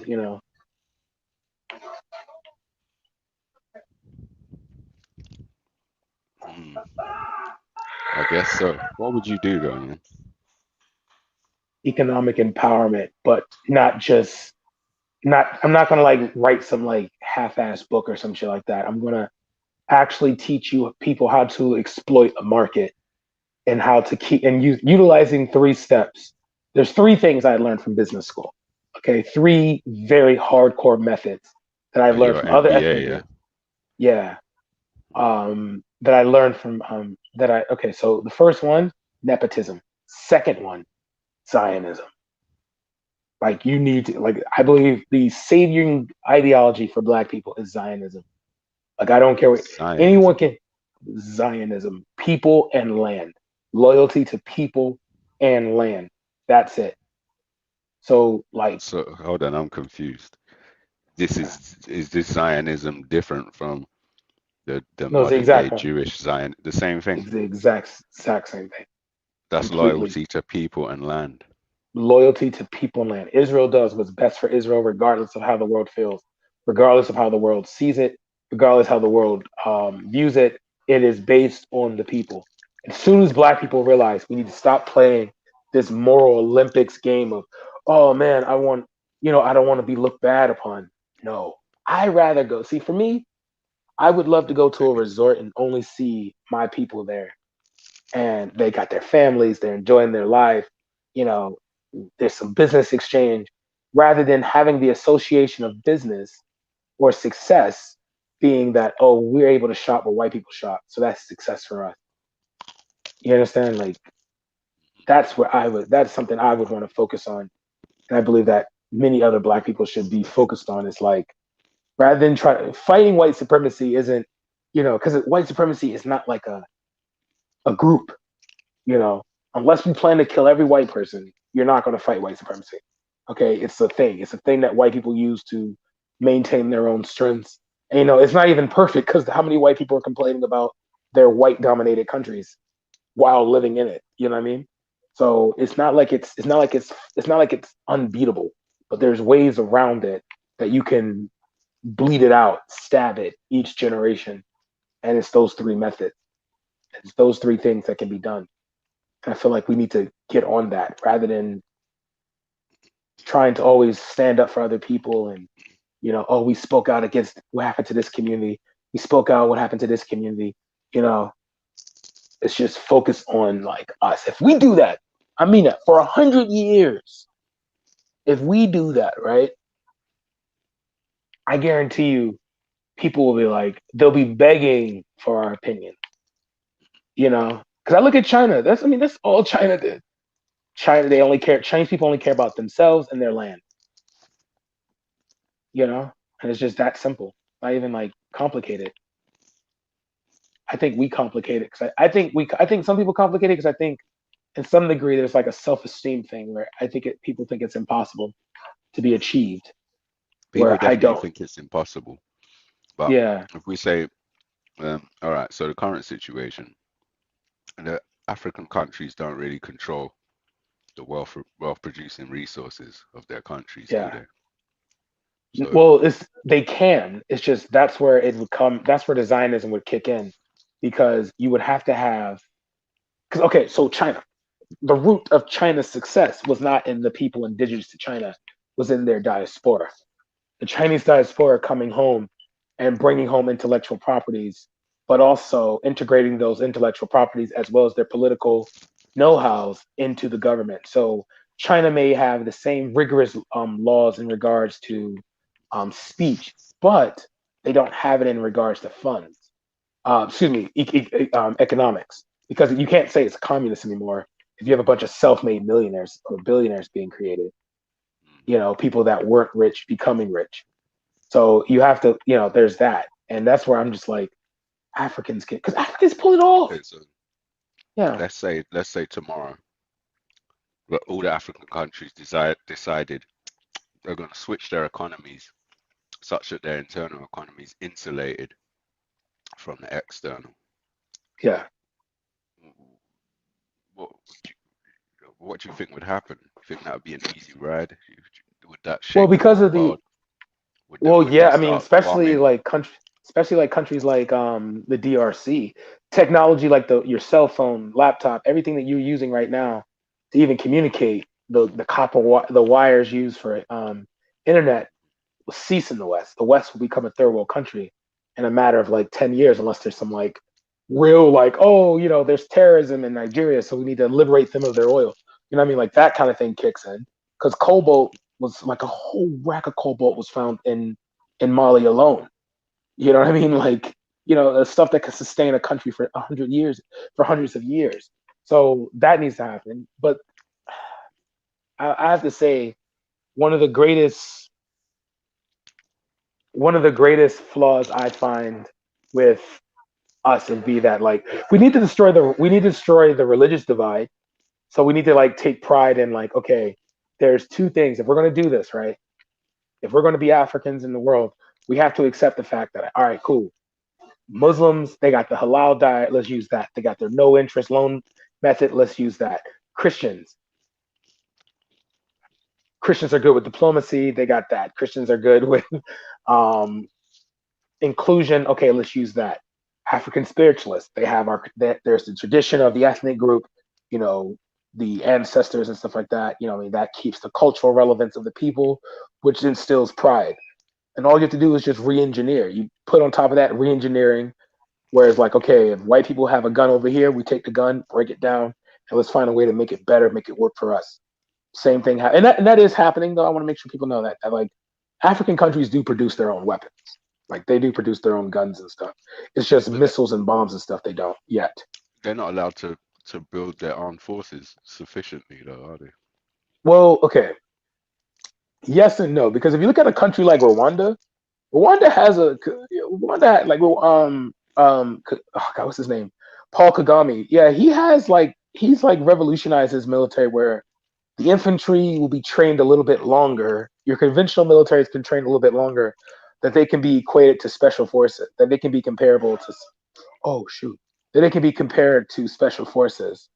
So there's that, so it depends on the country, because Nigeria has a very big military, but they're using less than 35%, 14% of it, excuse me, to fight Boko Haram, where 75% of it's protecting the capital. So, like, there's that. And then also, due to the ethnic changes, I find a lot of African countries, now that might be too risky, because outside forces can easily inflame ethnic tensions, and then next thing you know, you have like incredibly horrible civil wars. So yeah, there would have to be some. I would say, yeah, that's why I say Zionism would have to be the saving grace, because Zionism That bit refuses confuses me though. what? You talking about Zionism just as an ideology, because Yeah, I don't know, Zionism seems to produce demonic results from what I can see. but for who though? Because if you're thinking about if you, like, for example, if you were to apply it for your own family, like, your child, your wife, your kid, whatever, you were to apply that to yourself, and in the end of the day, you're the one that's successful. I don't see how anyone can shame you for just being a good dad. For being a good guy, did you say? No, being a good dad. You do Oh, what a you good do. dad. Yeah, you doing what you have to do just to be a good father. I don't see how anyone can shame you. No, That's, it's not you know even what I mean? about being shamed. It's about like you define yourself by who you be, right? So Hmm. I don't know. Maybe I need to look more into Zionism. Yeah.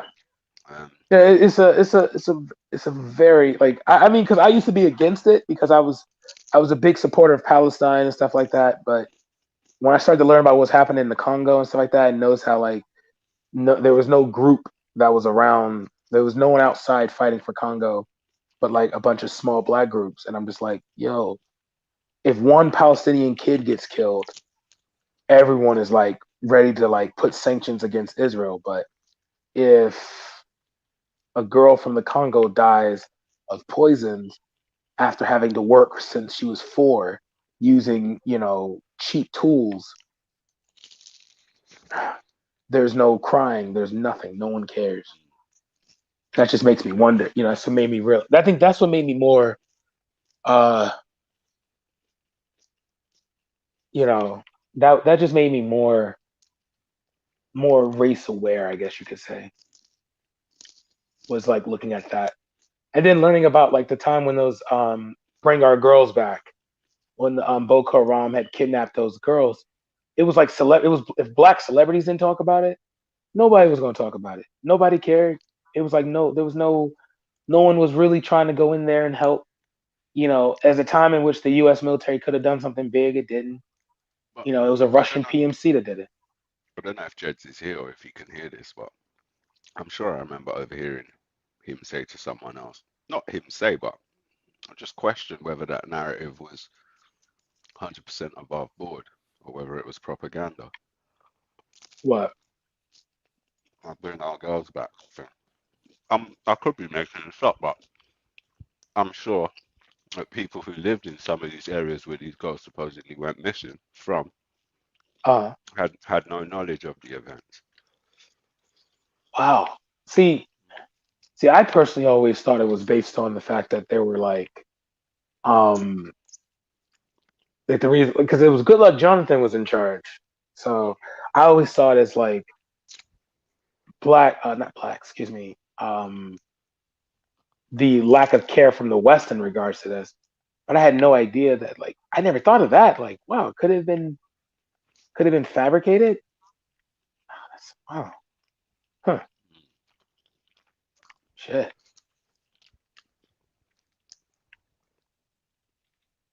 Damn, man, that's something to think about there. But, like, what will be the purpose, though, you think? I don't know. Like, What's you the know, purpose of making an enemy of Saddam Hussein or Yeah, someone that I Gaddafi. never got. You know, like they always say that every time they do this, they always say that somebody was low key torturing these people, but it was like Gaddafi's death will always be the one that I'm just like always gonna be like, huh? Like, you know, like how do you kill a man how does a man oppressive that gives people money for having kids and getting married? Like, and then he doesn't charge them. How is he oppressive, but he doesn't even charge them? I mean, obviously, I think it's the gold dinar. Like, obviously, that's where Gaddafi fucked up. He should have never publicly talked about the gold dinar.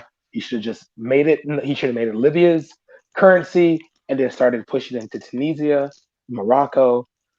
Like you know, I personally would have said if I was Gaddafi, because he was trying to get the Arab League behind him, I wouldn't have done that because Saudi Arabia don't want to be like left out. I would have easily gone to the the Arab countries on the continent of Africa. So that would have been Mauritania, Morocco, Tunisia, Libya, and Egypt, and Somali. I would have started with them, and then once they would have saw the prosperity from them, then I would have gone to like Jordan, Jordan, Lebanon, you know what I mean, Oman, and Yemen, you know, Qatar, you know. But no, he messed up when he announced it. I think pride was his greatest weak. Pride was his downfall because the West was just like, all right, fine, we need to destroy this guy. Because he just would have easily backed gold deposits on the African continent to his currency, and then it would have easily gone from a gold dinar to a petro dinar or a resource dinar. Like it could have, man, that would have flipped the whole world. That's what I was saying earlier. It's easier than just writing down the steps. There is resistance. Yeah. So now I'm gonna take back what I say because now I can understand why some people be hesitant to even make the first step. You know, because you don't want to. You know, because I think about Patrice Lumumba. Why in the hell would he die? Who would want to kill a man like that way? I will never understand that. What did he do to deserve that? He didn't even like when I tell you he didn't even like you're not even going to be able to put him in like people trying to put him in the category of Idi Amin. You couldn't even do that. Like that right there. Yeah. I'll never understand that. What about Thomas Sankara? Another bro, man. His story just makes me sad, man. He was able to not only was he in the beginning stages of industrializing his own people, he was doing it despite like he wasn't even trying to like raise an army and be a threat to anybody. He was just doing what was best for his people. That was it. So a charismatic leader that just does basic stuff. Like think about it. What was he doing that wasn't expected of a leader? Like what would he have done? He stopped taking money from the World Bank and the IMF. And no, what I mean by that is like the criteria of being like, okay, let's say this. Like I think you're a father, correct? Mm-hmm. So okay, so you go out, you go to work, you pay your bills, you make sure your kids never go without, you make sure your wife never goes without. What are you doing that's what are you doing that's abnormal for a father? Nothing. Who, me? You just me personally? Yeah, like norms. Yeah, like I'm saying, like in that what, situation. Yeah. I don't know if you say you didn't go to work, yeah.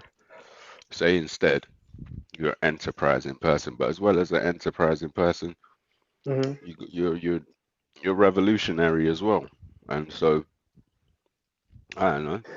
No, I mean like in the criteria of being a leader, right? In the criteria of being a leader, he didn't do anything abnormal. He wasn't like trying to seek nuclear weapons to destroy the West or anything like that. No, but that's or what I'm destroy saying. Europe. You know what I mean? What he did do though was he rejected the World Bank and he rejected the IMF. Yeah, that's why I'm.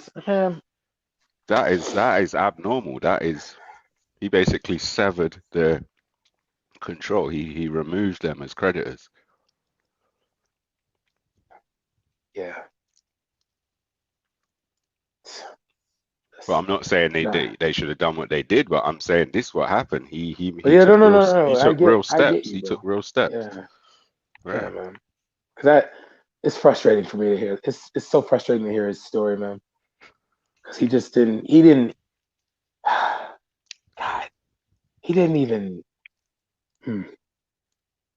He just like, and the thing is, he put the like he took the responsibility and he did something with it. You know, like he Yep. just didn't. He didn't complain. You know, he just took the responsibility and did what he had to do. Man, what? That's what I'm saying. That's why like I look at people like, and also I gotta realize something about like in the aspect of being pro-black is that like we gotta realize the moment we destroy white supremacy, the amount of black people that are going to fall with it.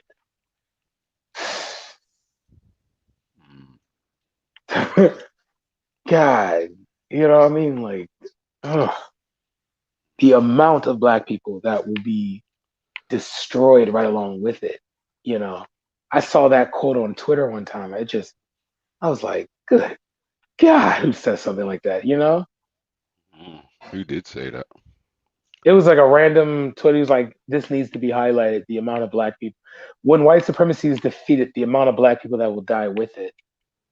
Because you know, you need, like, I realize you need collaborators. You know, you can't just, you're not going to be able just to do this on your own. You know.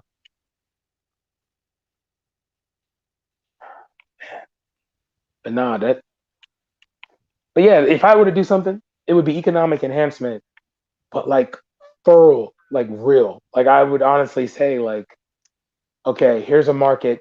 Like the first thing I would do is say education. I would do honestly the perfect liberation method. Education will be first, and I wouldn't care though. I wouldn't care religion, faith, sexuality, gender. I don't care. Okay, if you're black, I got you. Let's just get this done.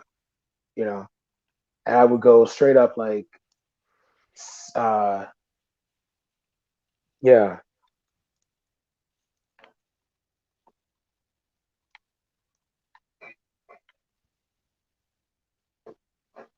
Yeah, if you're black, I got you.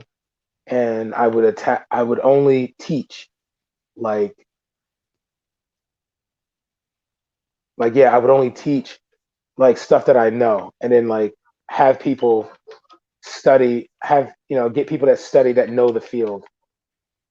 You know, if you don't know Yeah. if you don't know the field you're talking about, you got to go. You know, I'm not gonna like ever like waste people's time with this. Well, do you get what you get what I'm trying to say? No, no, no, no. You're here to actually make money. You're here to actually better yourself. So let me do something that will actually better you. You know, 'cause I think that's what black people need. They need someone that's actually going to help them. Literally going to help them. You know, So do you think not. you could talk about do you think it's wise to talk about, do you think you could talk about practically where that would start? Yeah, it would have to. The first step would have to be the first like real critical step would have to be black people getting educated and working towards getting in an educated field, but also teaching people that there's a difference from having an education versus having intelligence. Because let's say you're a plumber, but you also go to trade school and become an electrician. You doing HVAC like AC heating vents. You know, you do more than just what's required of you. You know what I mean? You do more than just the run of the mill. You get a degree in like political science and work in computers. No, you study stuff that like you don't need to go to a 4-year university all the time. Sometimes the best move you can make sometimes the best move you can make is just getting certificates, putting that on a resume, then getting the experience behind it. If it's just an apprenticeship, so be it. You know, talk about real estate, and I'm not talking about like, just flipping houses, but also the beauty of leasing. It's better to get, a reoccurring income rather than just one large lump sum because you flipped the house, you know, taking advantage of that. Then being able to learn how to exploit markets, collaborating. Like for example, it wouldn't have to be through my institution, like through my group, I guess you could say. I would encourage people like if you have friends you can trust, right? Educate yourself in the field and take over that field or get a stab in that field, you know. If you have to, like, well, if someone says, well, I thought we were pro black, I have a group here, like I know these these Indian guys, or I know these Turkish guys, or these Kurdish guys, they have this thing. Work with them. Learn everything they have to teach you. Learn everything you want to, like, learn everything. Learn how they're successful in it. Learn how they survive in that field, and then go above them. Learn who's beating them.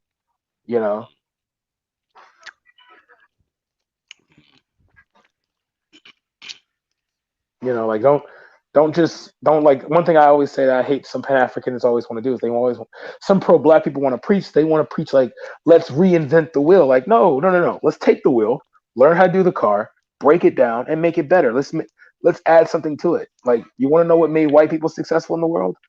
They've re-engineered everything they came across. They broke it down to a piece level and build it back up. There was a period in time when the Arabs were society-wise, technology-wise, superior to the European. So what did the European do? They learned everything from the Arabs, re-engineered it, and made it better for themselves. So that's the thing we have. That's the thing black people got to do. And we got whites, Indians, Chinese. In a way, that's kind of what I do. Oh, really? I guess so. That's good. See, the way you're wording it, that's kind of what I do. That's what I'm saying. Yeah, that's perfect. That's knowledge. Knowledge is fluid. Yeah, I don't have any qualifications, but I've been teaching myself all kind of stuff since forever. Self-taught. There's another. See, my thing is like this. So you being self-taught, right? Whatever field you're in, whatever you're teaching yourself to do, right? Master it, and then get some kind of, like, don't commit yourself to a university. You know what I mean? Like, you don't have to commit yourself to some kind of, program. But if there's a certification you can get for what you know, and just to put on your resume, just to show that, like, yeah, man, I take what I study serious. Done. Well, to be fair, I don't have a resume. And what do you mean for, like, job experience? No. Okay. I don't do that. I'm independent. I wouldn't. Yeah, but I wouldn't work. Yeah. I wouldn't work under these conditions for anyone who's offering these conditions. Oh, no. I wouldn't. What I mean by resume, I should say work experience, I guess. I mean, like, you kind of want to. So I'm pretty sure you've done many different jobs and things like that as an independent, right? Not so much like, jobs, I've always been independent moneymaker. In terms of more recently, I've taken on private contract work from people. Anytime I've taken on paid work before, it's always been someone come to me. Someone's brought someone to me. So that's what I mean by your resume. So that experience, that exchange you had right there, where someone felt that you were qualified to do this job and things like that. A lot of those things are things that you can't get certificates for, though. People just brought people to me because I solved problems or design solutions, I should say. Oh, so you're a fixer? I guess, if you want to call it that. Do you have any political experience? Nope. I don't know if people used to say you can make as much money as you want, but stay away from politics. I guess that's what I mean by political experience, I guess have that's you ever a criminal kind of proverb. But no. There's no shame in it. Politics just, I wouldn't say it creeps me out, but things get weird, man. No, the reason why I said, because if you can solve solutions, I'm asking, and what I mean by political, I mean, have you been able to help, like, a local politician or something? I haven't engaged with any local politicians. Because I don't believe a local politician is I believe if there's a local politician who went into it with good intentions, I believe that at some point they have to drop that and just toe the line, or they just end up leaving because it's not for them. Okay. I guess you say I'm cynical in that sense. No, you're protective. I mean, I like that. Guarded, guarded. Yeah, that's being reserved and conservative in an area is never shameful. Like, please, like, that's smart. Yeah. But the one thing that I'm trying to say is that, like, from what you've said, from what I mean by is that your experiences in your industry, that were in your job type, right? You've had the different projects that have been, or the different problems you've been able to do, right? You can say you've been self-taught in some areas, yeah. Yeah, I no, would say literally, like, I learn all the yeah. time. So that's what I'm So saying. for Like, if you example, could find a way to like, if I'm yeah, sitting doing something and the panel's on in the background and I hear you talking about something that I don't know about and it interests me, I'm definitely learning. Even if it doesn't interest me, I'm still learning. I'm that's exactly. constantly learning. Yeah, see, that's what I'm talking about right there. That's exactly what I mean. It's like take like okay, so if you want to, yeah, that's exactly what I mean. That's what I'm saying. So you being a problem solver, do you have any leadership position, like any leadership experience? Like in Um, one of your problems that needs solved, you were like the head guy over like 5 to 10 guys, oh, or definitely. less than that. Like I said, I'll design a solution. Yeah, see, I design systems. so you can do. Okay, we're doing network manufacturing, networking, Yeah, all that. um, networking creation. Yeah, yeah. See, okay. So now we got. Now I can see. See, that's what I'm saying. Like I'm picturing like where you would be. Okay. Yeah, no, that makes sense. No. You That should makes sense. probably check with your people. I don't know how the Black Masons hook in with the White Masons, but I don't know. Like somebody might notify your granddaddy that DC Brad 925 has been talking to undesirables. I don't know. No, Maybe they won't. there's no amongst the Prince Hall Masons. The only undesirable is a black man that quits. So No, you're I mean, white Masons may get in contact with the Black Masons to say. I don't know if no, we they don't. give heads ups No, like that. hell no, Like that. hell no, hell Yeah. no. Because the white Masons don't even like when I tell you, white Masons don't even think I'm a Mason. They think that I'm like a charlatan. They don't even rate us. They don't think like they think Prince Hall, especially because see the white ones in America weren't trying to do anything with the black with like the European ones anyway.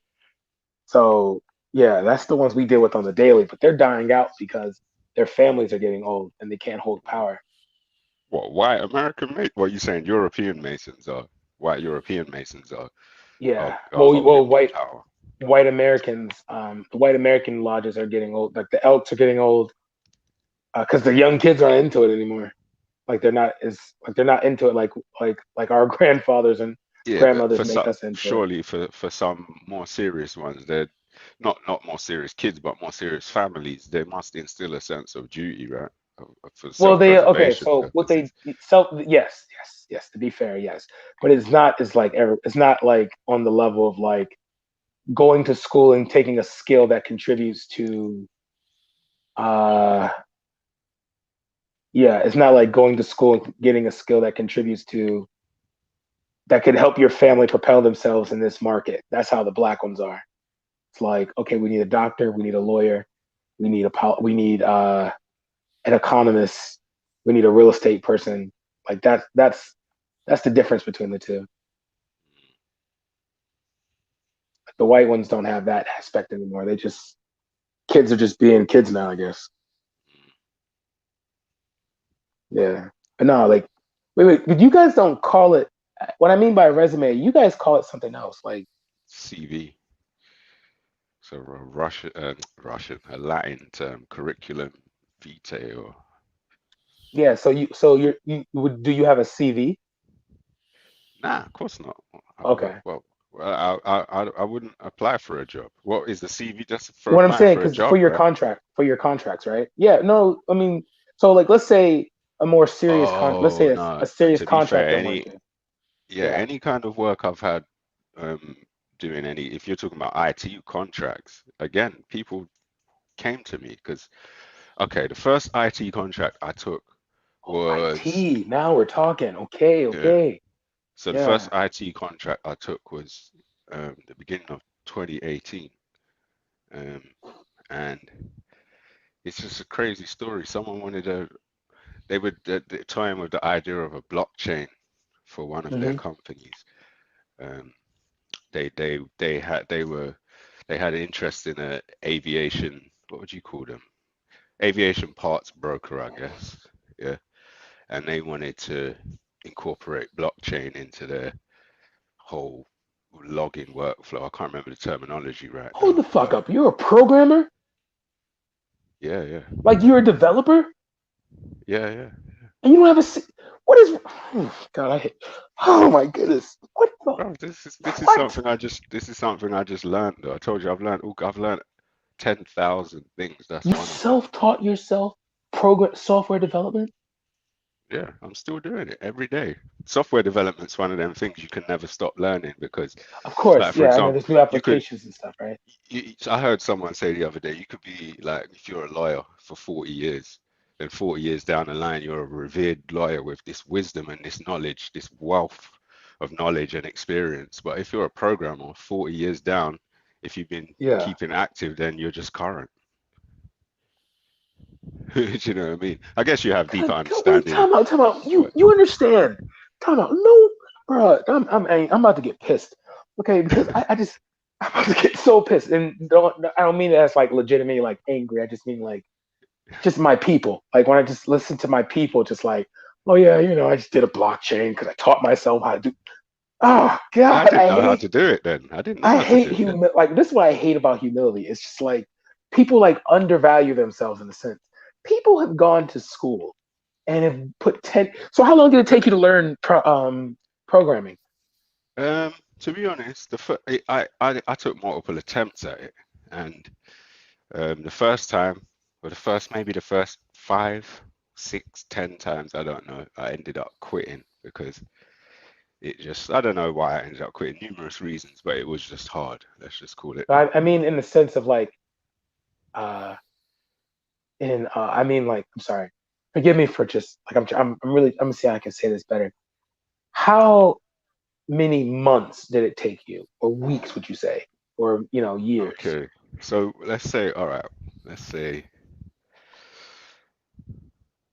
okay, so let's say I'd been attempting it on and off for probably, I don't know, I'd been attempting it on and off over the years, probably since 1998. But Okay. as the years progressed, the frequency of me trying again got closer and closer. So maybe I tried in 1998 and didn't try again until 2005, maybe. Do you see what I mean? But then Okay. the So frequency got closer. between that time, you weren't doing anything. No, Like not you weren't doing in really. relation to it. But over the years, I would see these, like you're talking about exploiting markets. So I see these thousands of opportunities ahead of time, Yeah. sometimes a decade ahead of time. And I could see that you could technically make a computer-based business out of this. Also, at the time, I could see that IT was the technology was accelerating at such a rate that more and more is becoming possible without huge server rooms and huge workforces and blah blah blah. That's right. only continued as well. Yeah. So at various times, I would like just try and push myself into learning more about the new emerging web technology. So each time I did that, I would get a little bit of program experience as well. But then I would say probably, I don't know, I guess I started off with websites. That was a lot easier. Websites, So pretty easy. so you've heard the term AWS. Of course, yeah. Amazon So Web you do Services. AWS too, I bruh? don't, but I could, but I don't. See, I'm more like, I could easily. I mean, I use, Okay. who do I use? Okay, so Give me. the providers I currently use, their Yeah. back end is Amazon. Me personally, Yeah, that's what I was about to tell you. if I could get you a contract with Amazon for at least 10 years, and it's going to be about 180 a year, 180 to 150 $180, base. Yeah, well, pounds, I guess. No, yeah, oh, dollars. Yeah, so it'll and probably be for what you does about. that? What's in the contract? You talking about AWS or everything? I know that it's 'Cause it the grows, right? Yeah. yeah. See, I know the contract. I know the contract had two simulations that like you help Amazon in various aspects of like customer compliances, maintaining their server data, and there's one other. Oh, I see what you mean. A work contract from Amazon. Yeah, because I know you don't. Okay. Because I know you don't. Because I respect the fact you don't like work like a regular 9 to 5. I do that. It's just like the field that you just taught yourself. It's Yeah. not. Right now, It's I'm something that using like those yeah. skills to try and to not try. Right now, I'm using those skills to build the first seed of my own empire. That's what I'm doing with that right Yes. now. Do you see what I mean? Oh. So I put myself in a position where I can take time out and sit and write code, or waste days sitting on a panel, get back to writing code, and still pay my bills without having to work a job. So I'm trying to use that time as best as possible. Black people irritate me, man. I'm so irritated. I get so frustrated with black people, bro. Gracious, Yeah, what me in too. the hell? People What in irritate the me, hell? but yeah, black people too. 'Cause True. But no, as a it kid just growing up, I kind of, and yeah. I grew up in a mixed family, but I still grew up with this idea. I don't even know who would have told it to me, but you just had to be twice as good. And I just don't see that anymore. I Yeah, see twice half as as good to good. get half of what they got. Yeah, that's what my Yeah. dad taught me. So My gosh, man, what in the hell?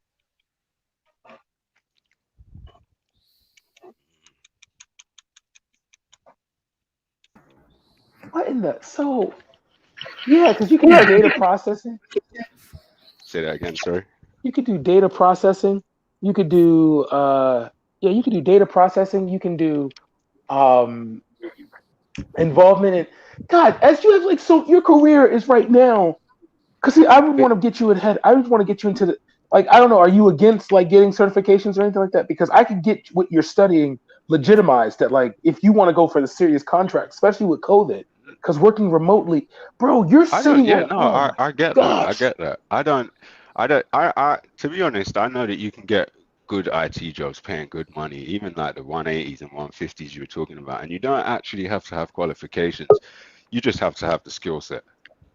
Yeah, And if you thank could you. demonstrate the skill set, you get the contract straight up. In IT nowadays, 2020, 2021, if you can Yeah, demonstrate you actually can do it and you know what you're talking about, you can get the that's it. contract. But what Experience over. That's what I'm saying. You get that over sort of your you get that plus your Yo, what you want? because Yo, what's good? What yo, you want? you talk to us, Yo, we Yeah, just you chat. called me delusional, did you? what do you want, bro? Oh, someone Johnson. I heard you call me delusional. Can This is you just hijacking elaborate? a whole nother conversation. Yeah, no, don't worry, Like, man. You there's lot a stay on whole your nother point. conversation going on. Rodney. Like, listen, me and you have no correlation, bro. We don't live in the same circles. We don't move in the same directions. We don't know each other. Certainly don't I don't move in the even same know. directions. I don't Definitely. even know. I don't move in those directions you did yesterday. I don't even know what. I don't even know who you are, bro. You've obviously taken up a few hours of my streaming time. I've tried to offer you a platform to have a conversation. You You tried to put think me in a fucking kangaroo court with a target. you think that I'm not gonna speak about somebody that's been on my channel that's been speaking about others. You think I'm not gonna talk about it? I offered you a chance to speak. I offered you a chance to clear your name, to tell me anything you needed to. I said, meet me. I said, text me. I said, message me. You refused Yeah, you were very intense. You refused every offer, right? Every single offer. I tried to come up with solutions with you and for you, and you refused them. Now you got to be make it clear. Are you now still Maybe gotta not be in a refused. minute. Maybe Now you gotta be in couldn't a prove. minute. Hold on. So Yo, yeah, it's done. Sam, I don't need you talking right now. I can talk, bro. Like, now you got to be in your bonnet about fuck knows what, and you want to make me your fixation. I tell you what, bro. Drop me out, man. You go your way, and I go mine. I am not. No, I just want to know, are you still calling me a nonce? Because I will take Bro, either I never action, called you a fucking nonce in the promise. first place, bro. I've had a consultation today. I never And listen what to you me, did bro. yesterday I don't was think you mentioned. understand. I'm I saying don't to think you, you understand. I'm giving you a chance. Are you calling me one or not? Bro, Are go you away, calling me bro. one or I've not? never once called you a nonce, bro. I don't even know why you're coming on there for. Like, it comes like you're trying to antagonize me. You don't mean anything to me. For me, I know nothing You about tried to antagonize me yesterday. You were fucking disgusting. You were bro. a fucking Care, disgusting, I don't care how you feel. cunt. Fuck yourself. All right, bye, Fucking man. pussy hole. Loser. Goodbye, man. Whoa, Goodbye. wait, Loser. Rodney. Didn't you see how we cleared your name yesterday? Didn't you see how Goodbye. we cleared your name? Fucking had me hanging on the thread. He did the fucking Whatever, man. Go away now. No. You did. I'm Go talking away about. now, Didn't you see Fuck the yourself. videos we did, bro? We did work for you yesterday. What are you talking Failed. about, bro? Ignore him, bro. He's chatting Failed shit, everything. bro. Yeah, I He's know. just All chatting right, man. shit. Oh, Rodney, Yeah, Rodney, you little nutter. You see, you've had your consultation, yeah? Make sure you take me to court so I can find out who you are. That's all I need, bro. Go on, bro. Yeah, you that's later. not with your Off threat. you I go, can bro. do it anonymously, Off by the you way. go, Because bro. you Off threatened to you kill me. go. You can't do it Off anonymously. you No, go. no, you can't do it Threatened to kill me, anonymously. didn't you? Dickhead. Fuck, that'd be You No, cunt. dickhead. you can't. Off you You go, can't do mate. it That'd be Jog cunt. on. anonymously, You man. come and try it. You come and Jog try on, it. man. Jog on, bro. My Fucking God. hell, man. This is what I My mean. Like, head just got Bro, we spun. I went was through listening yo, to that a boy, whole thing that man about Rodney programming, old. about this, about that.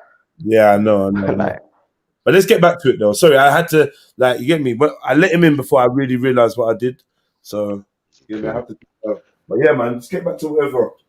yeah. Yeah, no, I was But Yeah. you just see, saying, like, S, man, behavior like that is your a pure career. sickness. Your career, no, man, let him be, because I guess he's in it. Because we like literally Ultra went through countless hours of a Russian porn site to find the picture that Ross put up there, and found out that picture was fake. And then the whole like nuns thing was fake too. This dude's still acting like this, bro. What do you need a consultation for, bro? It's been proven wrong. I don't get it, but whatever, Truly, he might be white because black people were helping him and he don't even see it. But no, Yeah, I mean, still. But yeah, what I'm saying to you, man, is that like your skill set. Now, here's a big thing though. Can you teach? Like, can you Definitely. duplicate? Yeah. Okay, so you can teach the younger generation what you have. Because see, I know, and I'm glad. See, this one, I'm loving this connection with Two of the first because companies yeah, that I'm launching are education companies. One's learning to program, one's learning to trade futures, and then later on options. okay. So one thing I do know for sure, and this is why I've always looking at the UK for business, is that there's certain degree requirements that can transfer over. I can get you into an adult education certification program. It's 3 months. I'll take care of it. All you have to do is complete it. You put that on your Now, when I say CV, I mean like in your list of qualifications. So the reason why I'm saying so you can get those, because if you can get that, we could probably see if we can. Bro, I might. You know what? See, I think man, I hate. qualifications, degree level qualifications from the UK that transfer to the US. I don't know if it applies to all qualifications, but I know in law it would only be University of London qualifications and only from certain of their schools. So There's usually a problem with transferring over different countries. Yeah, if I know with law it's a lot harder. So I know that if you wanted to get a law degree in the UK that you could take to America and get respect put on your degree, it would have to come from one of those. I don't know if they call them Russell Group, but they're University of London only. Yeah. Okay. Yeah. So I would just. So matter of fact, then let me look into something, because I feel like your experience and your education cannot go undervalued. I feel like it would be I would be a fool if I let this opportunity But go. to be honest, So, I said to my son, because my son's at the age now where he could choose to go to college and then university, or he could choose to start empire building. So yeah. I tried to explain to my son that, in my opinion, looking through my eyes, it would be a crying shame if he was to go to college and university. He's more a person who should begin building his empire, and if anything, accept an honorary degree if someone wants to give him that for his attainments. Do you see what I mean? So I get what you're saying and what you're trying to do, but I'm just literally trying to seed a new empire. No, I was only okay. So what I'm trying to do is I'm not trying to slow you down. My thing is that for the more serious, big name, competitive, like the ones where we're talking not just 4 to 5 numbers, we're talking like 6, 7. They're gonna want to see that kind of like, like they're gonna honor your experience, but that kind of paperwork is gonna make it way easier. Okay, You know what I mean? all right. That's all. All right, so put it like this. If I was in Yeah. my ideal situation, I'd have staff already. So let's say I was at the next or a couple stepping stones down the line. I'd have a PA, I'd have at least one developer. Right there is great. Yeah. That right there is great for me, because I'm sorry if I apologize. If anything, if I sound confusing, and No, not at all. It's just more of like, I'm looking at your situation like, okay, based on your experience, I'm looking at myself like, okay, I want to offer you, let's say, data processing with, keeping my website up and running, plus keeping it up for designs and things like that. If I wanted to have like a store running like a an online an online internet store or something like that, I would want you to maintain it. If I Isn't that if I had to very pick basic between, stuff though? That's like Weezy well, and okay, stuff no, like that. Well, the size that's of the the meat company and though. potatoes work, though, isn't it? That's the work, the bread and Yeah, butter work that keeps companies No, I guess alive, so. I would say. I guess so. Yeah, and then you have to also think just the about this boring though. stuff. Yeah. The size of it is not like, yeah, that is very basic work. Like, for example, plowing a field, picking fruits. Yeah, it's one thing to pick a fruit from like half a yard, but when you're talking about like 100 hectares, there's a guy you're gonna you know what I mean? There's a level of expertise. It's just that, I like, hear you. It's an oil yeah, change. It's just an that's oil it. change. It's like Yeah, it's just like get some how, money. yeah, it's just how they're going to look at how they're going to look at us, as how they're going to look at him as a as an individual. But So see, it's this like is they the would, problem. You see, we yeah, said websites. That's something we can all touch, imagine. yeah. It's like, what else? Where else would the work come from apart from just maintaining a Well, website? okay, you have the maintenance aspect, because if he knows from what he knows, I'm pretty sure as that, like, let me guess, cybersecurity shouldn't be hard for you to learn. No, not at all. Yeah, I see that guess right I know there. some of it. I guess I know some of it, but because of my paranoia, I like to assume I don't know anything. So it's one of them things. Like That's I know, smart. Don't let no one know you're the smartest guy in the room. I So, for respect that. example, if there was a cybersecurity course that says, look, this is how you secure a system, then yeah, I'll read through that and I say, yeah, I know, yeah, I get that, I see that, I know that. Okay, cool. But to me, I just think there's more to it that you're not being taught in the course, and I'm interested where to find that education. So let's Maybe explore I something, because don't that's know, interesting. kind of stuff. Maybe special forces know, or I don't know. There's just more to it. Well, let's explore that real quick. Explain to me your paranoia. Like, with your education, do you feel that, okay, so when you said because of your paranoia, does that mean that, like, your how you view like, The do you world, think that, like, basically. yeah, do you think that the more you know, that makes you more of a target? You know what I mean? No, not necessarily the more you know. I think that my intention, like, so for example, I'm talking about this now. I'm just building an empire. That's it.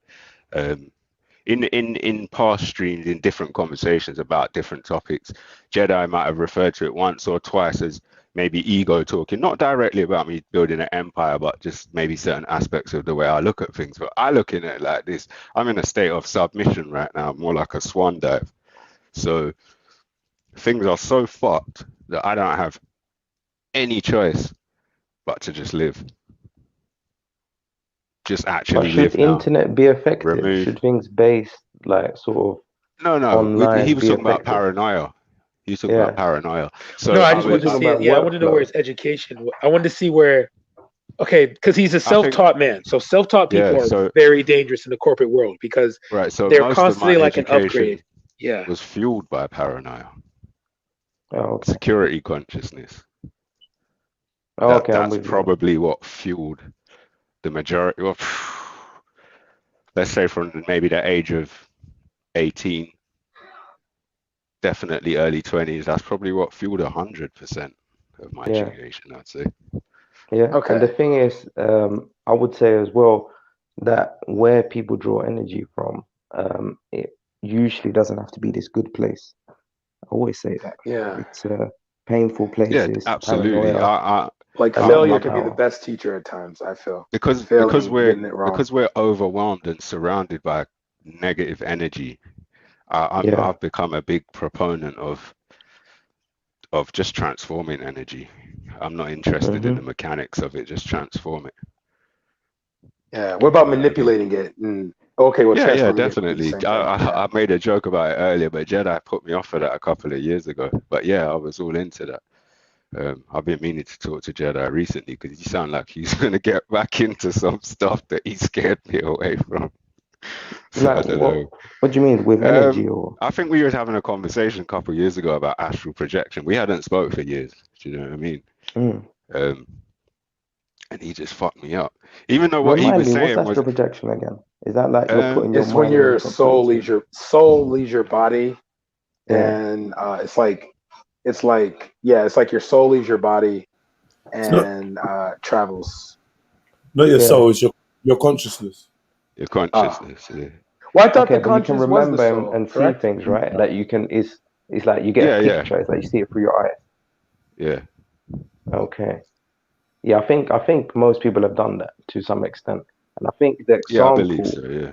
I think the But I'm talking example that about was deliberate. Wait, sorry to cut you. You deliberate. put me off doing it Yeah, deliberately. Yeah. deliberate's a bit different. That's a very different impact.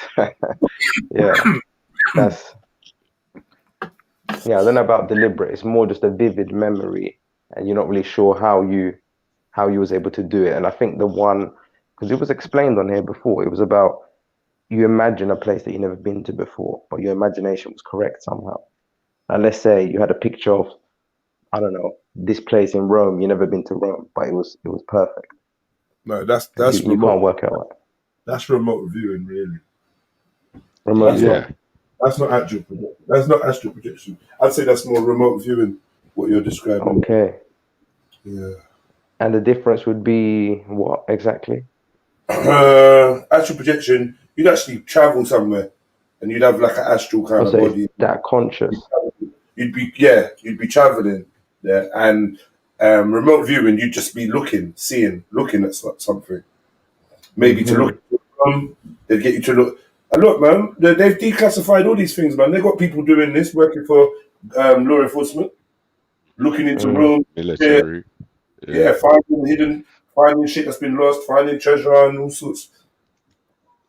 Yeah, that's man. crazy. Yeah, that might be how they're finding all them things in the Amazon, all them structures, and they're saying it's a special camera. Might just be that, might just be a special person. Yeah, definitely, man. I mean, I thought that was drones. I don't really think that they're looking for anything on Earth. You know, I don't think that there's because see, you might not believe in this shit, but for a long time, I don't know. They talk they just talk about spirits that specifically help you find shit. Yeah. You get me? So there's a way of knowing where stuff is. You get me? Okay. So that means you definitely believe in the spirit of confusion. Sorry? You definitely believe in the spirit of confusion then. I don't know. If you believe there's spirits that can help you find things, so there must be spirits that can do other things. I don't know. Like, you mean like that's too much of a reach for you? That you think there's spirits that I just feel like if I entertain all your notions, you're dedicated to going away from good points. Right. You get me? So I just didn't want to go there. So I just left it. Okay, you carry on. Let someone else pick it up. No, I was gonna let someone else pick it up, or you just carry on. But it's like it was interesting. It was interesting. So I want to hear what you got to say. Yeah, of course. Yeah. Yeah. I mean, the God of the Bible is a spirit of confusion. No, you don't have to go down my line. I'm just saying. To go, I'm saying the God of the Bible is a spirit of confusion. How? Okay.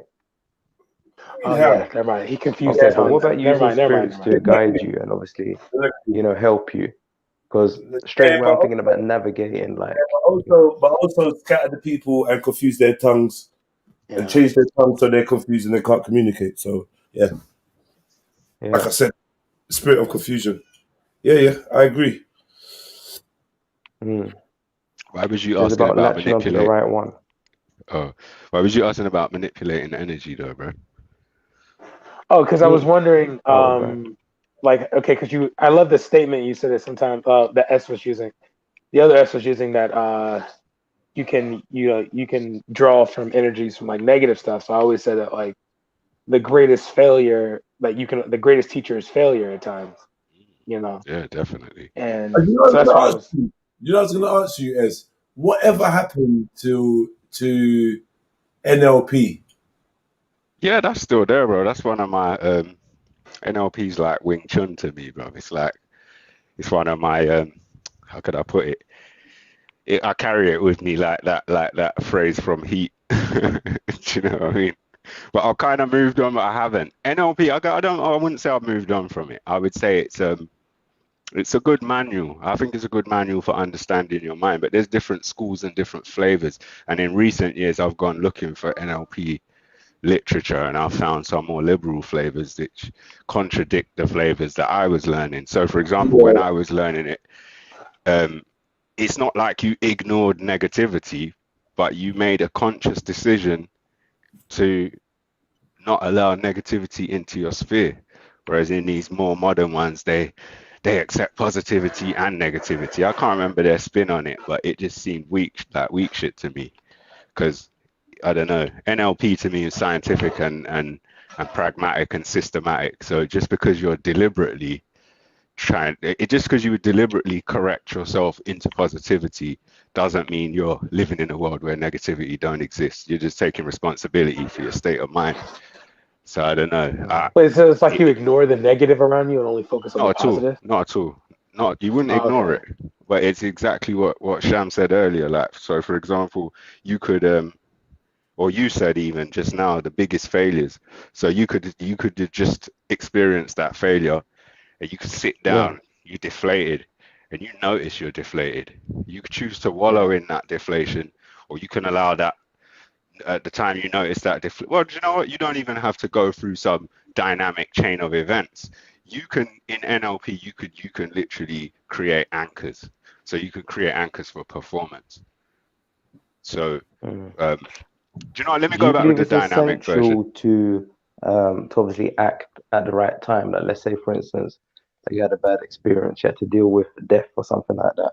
Would you say it's essential to act at a certain time, or should it be a time of being down as well? Or how do you see that question? I think the answer to that question is more to do with metaphysical stuff, and I believe the short answer is yes, because I believe I could say I know that if you have ideas and you don't act on them, then they'll just get acted on elsewhere. So I think and I think I've heard other people say it as the universe or God appreciates speed or rewards speed. Or yes, I think we're in total agreement on that answer. Like, it has to be. Hi, Bobby. How are you today? Straight away. Good. What about yourself? Pretty good. So how's the weather today? Yeah, somewhere in the mid 70s. 70s? The metric system? What's that? Dude. No. No, really, what's that? Dude. No. We want to build a chatbot like this. We would typically model these problems using. Oh no, this is input a sentence. Was it, Jed? That's not neuro-linguistic programming. Yeah. That's natural language processing. Yeah. Is that like Alexa, or what is that? This is it. Yeah, exactly. Lexing and parsing and all of that. Yeah.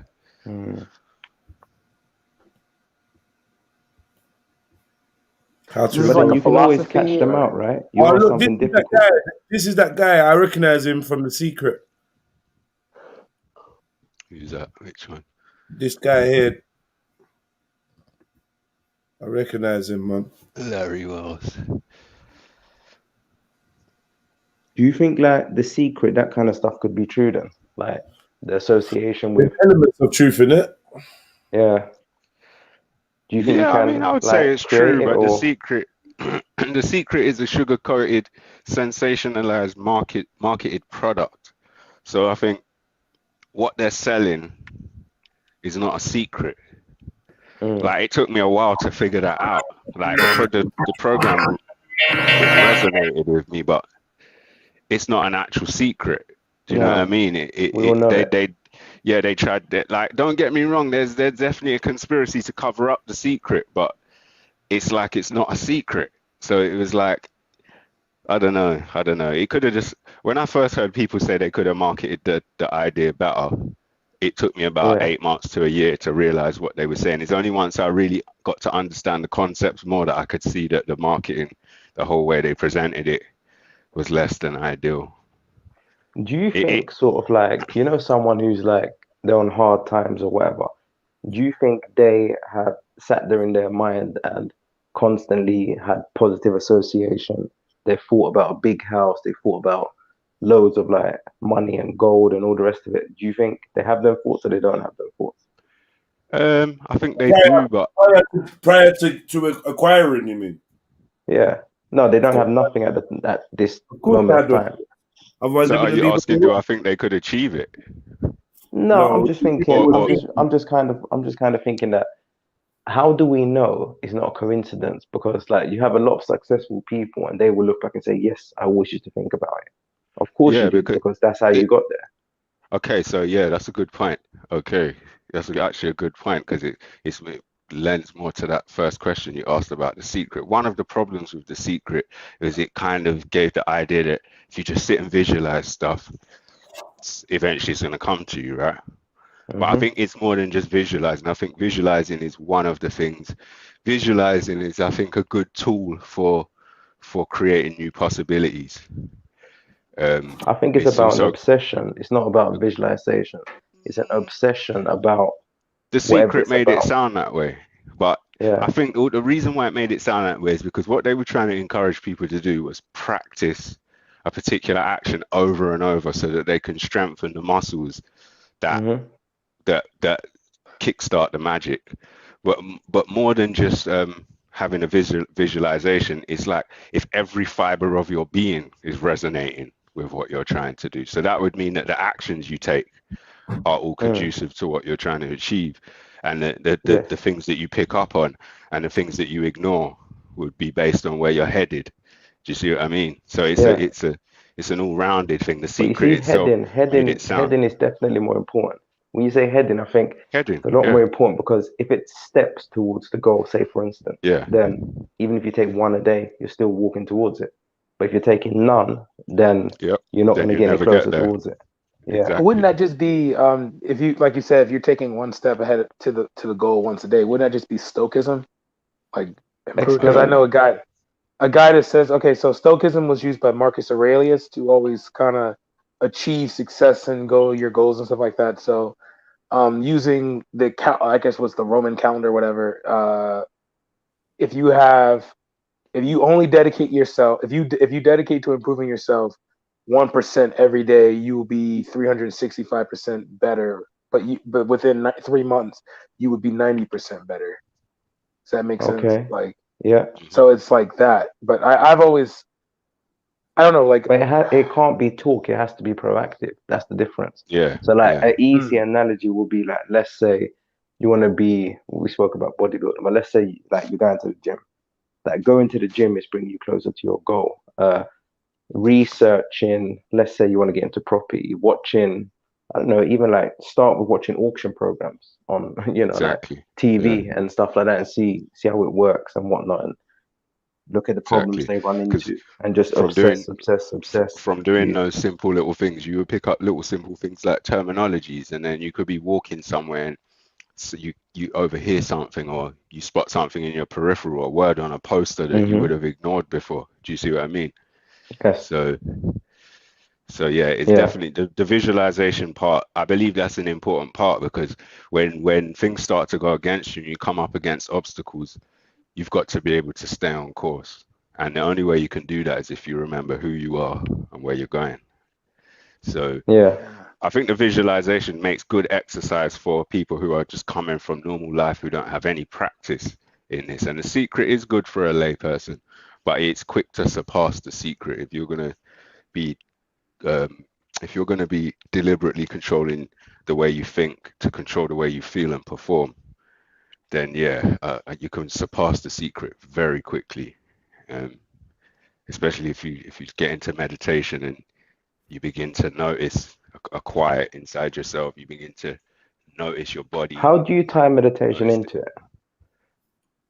For me, okay, so for me, I've never done it, so. How did I first? All right, so when I was first getting into it, it was actually really hard for me because I didn't have a quiet mind. I can quiet my mind easily now, but I didn't have a quiet mind. But when I first got into it, I guess I had the desire to quiet my mind. And the reason why is because from my research, I could come to the conclusion that it was one of the things you had to master if you ever wanted to generate See true that I'm power. sitting here thinking, how do you do that? So that must be the hardest thing then. Right, exactly. So there's easy things you can do. So the first thing that really worked for me was actually guided meditation. I don't know if I'd recommend that now because I don't know who the guide is, I but it can't have worked for another me. person in the room, something like that. It was a It has to be recording. myself. Oh, recording, okay. It was a recording. It was a binaural recording as well. Oh my God. and it had the binaural sounds. It had the guided meditation, the voice, and I don't know if it was benevolent or malevolent, but it definitely worked, and it definitely leveled up my game. I was already trying to meditate before that, Was but it that took words me or to a just like next a level. water noise, or what was it? No, this guided one had words. So she was basically just talking and I don't know, just letting you know it's safe and this. And I can't remember the exact what she said, but she just guided you just deeper and deeper into yourself is the only way I can describe it. So you see, when you kind of like you go there, you get close. Like even then, you could still have these, because not that you turn off like your mind buzzing, it could come on at any time. So it's like, how do you deal with that? Because isn't that a bit of a deal with what? you know, Sorry, what was the? Like, what let's did you say say you're trying to happen? get into it, you're trying to meditate, you're trying to clear your mind, and then it's kind of cleared, and then something comes into it. It's like I find that It whole distracts aspect, you. very, very difficult because my say, mind, it's always going to be buzzing. It's always going to be something's going So then on with it. I would say you're getting better at meditating, but you how can I put it? I don't know how to really put it. So it's like you're getting better at meditating, but you haven't found the quiet yet that I found that day when I did that guided, and that was years ago. That was like the seed of the quiet, but it was such a profound experience. I could feel the power coursing through my veins as I was in this state of unconscious consciousness, completely aware. It felt like I was me, but I was everything else as well. I don't know how to describe it, but I was conscious. Had my eyes closed. I could hear the recording. It's only when I got counted back out of it, like counted back into the room. I remember all of it. I can remember her saying that she's going to count, and as she counts, you're going to come back into the room. I remember her saying all of that, but it's only as she was counting and it was getting closer to one, and I could feel myself coming back into the room. And I was like, fucking hell. Like, I can feel how deep I was, if that makes sense. Like, it's crazy. So that was just like it catapulted a lot of things into like, for me, how did you feel that you benefited from that?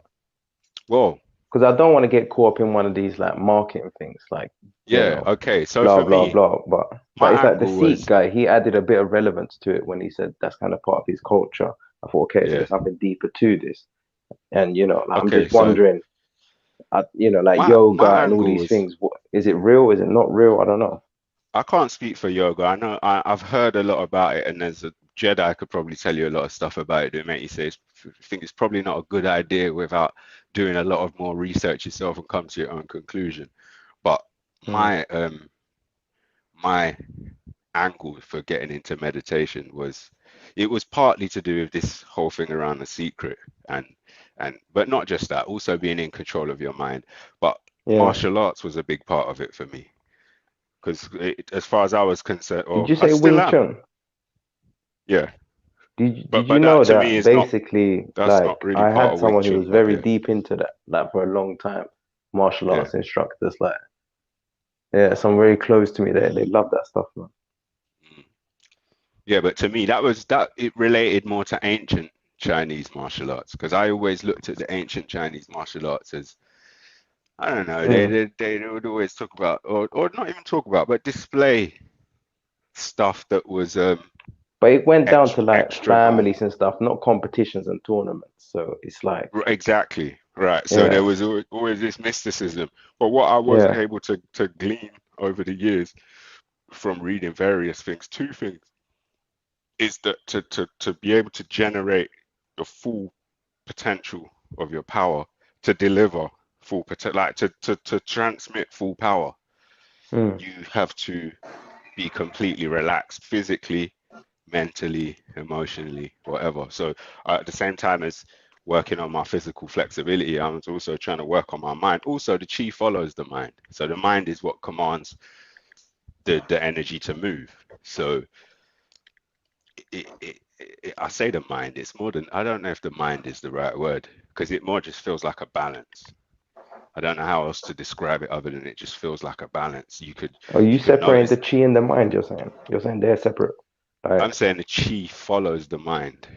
So Okay. yeah, So so it's the the spirit. mind is the driver. The chi Yeah. is driven. Okay, it's driven. Do you see what I mean? Okay. But then the chi, I don't know. See, because that's a Chinese concept, right? And that chi doesn't necessarily, like, I don't think that chi is the equivalent of God. I think that chi is more like a tool of the system. It's one of the things that the system uses, if that makes sense. So while it is a type of energy, it is a type of God. I think it's a type of energy. It's not, it's classified.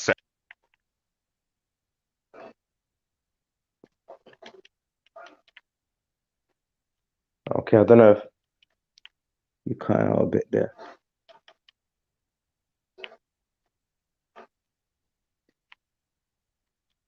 Brad, you following? Yeah. Yeah. What's your thoughts just- on like martial arts and stuff like that? Do I you always look see, into the it thing or? is, I think me mentally, I think because I've been so much of a, like, I don't want to say realist, but like I look at it like in the function of what it is. I usually try to apply Glock things 19. Just Glock 19 with 30 rounds. Simplified though. You know what I mean? That's all I see is like, or- all right, like discipline, dedication, Yeah. you know, and that's how I just look at it. It's like, it's like principles. yeah, it's like, okay, you know, there's like, for example, they say the most deadliest art is Tai Chi. And, you know, but you got guys who will use it. Excuse me. You got people who use it for meditation, but you also have people who use it for self-defense and things. So I think it's just based on how you use it, you know. Plus, I think one thing I hope to learn from like Jedi's channel, like talking to you guys, is like, because sometimes the way you guys see things, I don't see it. Like, I'll say this statement, you hear the statement from me talking about it's not that deep. Yeah. I think I need to realize that maybe it is. You don't have that statement over there. Huh? You like, that's not a phrase that gets used, you know, like where you're at. They don't speak like that. It's not that deep. Well, yeah, I mean, for me, no, it's definitely a personal thing. Like, I'm the one who says it the most like that. Like, it's not that deep. It's just, Yeah.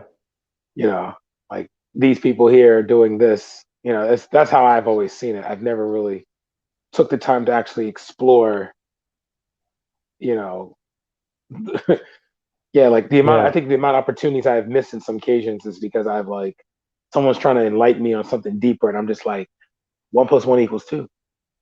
That's all I need to In know. what So explain to instance? me like that. Give me an example, because I haven't noticed it. So maybe you are kind of putting yourself in a box that is not visual to other people.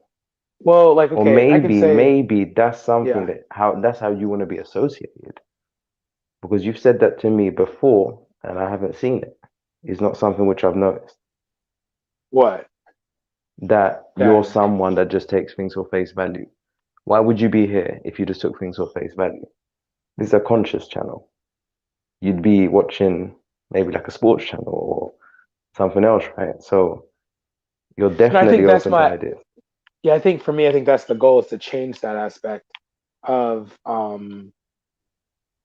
think that's the goal, is to change the aspect of like this very generic, my very generic viewpoint on like, well, if it can't be, if a couple of scientists in a room aren't able to break it down simply, then you explaining it to me is pseudo. Like, I'll use that word a lot. But then if you actually look at the Greek word for pseudo, it just means the unexplained things that don't make sense, you know? So Like, Pseudo's been thrown around as well, though. Like, you know, yeah, like it's someone definitely an just say, "Oh, inflamed that's thing. pseudo." Okay, so you don't have to disprove anything. You just like the power of just certain words to just dispel. It's like conspiracy theorists. It's like great. Now everything that group says is now and void. It don't mean anything anymore. So I think a bit deeper, and you got to explore the options of multiple outcomes and multiple. I think one good investigation tool is obviously motive. It's always motive. If you lack motive, it's going to be hard for you to, unless it's a very elaborate plan, then the motive can be hard to trace. I can agree with that. Yeah. Yeah, I can agree with that. Because if you look at something and you can find no motive, then you're probably in the wrong place. Yeah, but sometimes I think, and also I think, because I joke away with things too. Because I was like, you heard me earlier. I was like, a couple minutes, an hour ago, I was pretty fried, and I'm always on I this. think I came in with you quite calm. This is Yeah. Me now, but prior, okay. your What boy happened? What was. did I miss? Oh no, I was high, and I was just picturing. I was high, and I was picturing Jedi. What the initiation process would be if Jedi became a Mason. How like the various aspects of it would be so hilarious to watch. Like him putting on the glove and it being too Listen, small. listen, Or listen. This is a grand wizard you got sitting here, and it's yeah, man. Trust yeah, me, that's they're why I all always over the say place. that. That's But do really you what. know one thing with Yeah. me that kind of like this is when it Hmm. started to become a bit funny because like sometimes when you meet people you just place your fingers in certain positions just to test them and Hmm. whatnot, like handshakes and whatnot. And sometimes you meet guys who don't really hide it, like they got the ring that spins and stuff like that, and Yeah. it's kind of like it's made it into a little bit of a joke. So that lets me know now that maybe this is not where it's at. That it's just, Well, if you know, actually meet a guy like that, just know he's a first degree. He was initiated in his younger age. He sees no yeah, real he was an value in old it. man. He was an old man. This is why, Yeah. he was a very old man, and it seemed like he wanted to share stories and whatnot. But what he said was all like, Hmm. oh, the first thing you have to, so he was English, so he was a white Englishman. The first thing you have to do is love your country and love your land.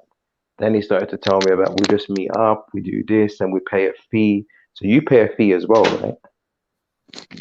Said, love your country and love your life. And then say that other part Yeah, again. I'm sorry. yeah.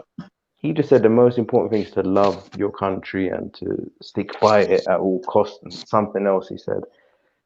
And then he started to talk about the structure, just very small things like how they meet up and how there's catering at the events. And like I said, like he also pays a fee. So I'm asking, is that the case with you? Do you pay a fee?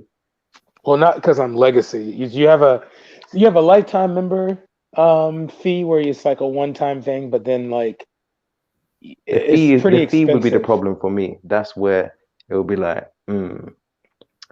because then it's kind of I'm seeing it like Jehovah Witness. It's kind of money, money, money, and Well, it's kind of like a gym membership, but it's yeah, it's No, like exactly. Hold on.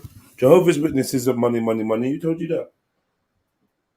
See, that's the thing. Like when I'm looking at the whole thing, it They don't seems even like ask a for lot. money. In fact, their model was based on giving away free books, free Bibles, everything was free. If you could You donate, you see could. this? They didn't pass around a collection plate. They don't do all of that shit. They're Wow. different. You see? Then I'm totally wrong about that. See, this is what I'd like to know a lot more, but it's not easy to speak to them without it being very serious. It's like, come on, accept it now, accept it now. It's like you can't just really gain information in a light way without being consumed, it feels like. Man, they're a cult, man. They're a cult. They're just Masons, man. They're Yeah. just Masons. That's all they are, man. Brad, don't say don't say I swerved it onto something else. I was waiting to hear your story. Yeah, man. No, it's kind of like if you look at the money trail, then to me things make sense. So okay, there's money involved here. Then okay, it's not hard to understand, but it does take away sometimes from because you understand everything has to run. You understand the business aspect, but then you struggle when you can do quick maths in your head and you understand that some people are going to be millionaires at the very top, and at the bottom, you know, they still got this church bus that is broken. It just don't make no sense. Yeah, sorry about that, Pete. My fucking headset died. Yeah. Charge. Brad gone, yeah? Yeah, I think so. I think it almost seemed like what's it called? You know, like signal failure. Because Okay. it was abrupt. You know, it's just abrupt. So I know how that goes, man. It's like gotta do what you gotta do. But yeah, we're talking about Masons a little bit, and like I told him that I met an older guy, sort of thing. And from what he was showing me, it just seemed like a boys' club. You know, you just pay money to go to this event, to eat a bit of food a couple of times a year, and to meet a few people. And I didn't really see how that was like. What, you know, was it gonna give me connections? I can get connections without being part of a club. I don't see how. Yeah, sounds You like know, some ground floor stuff. yeah. Like I said, old man who knows how far, or maybe was intelligent to just tell me little things. But I believe they got these little clubs that are irrelevant, and you know, they are. Who knows? Who knows? You can't really trust anything, but it seems silly to me. It didn't seem like something that I'd want to be a part of. And if I was to be a part of it, I'd want to skip a few levels. I'd want to say, unfortunately, you know, like you said, self-taught, no CV, but you know, I need to come in a bit higher in this organization, or it's not going to work. Mm. Yeah, Mm. I think I'll be taking a bit more of that stance.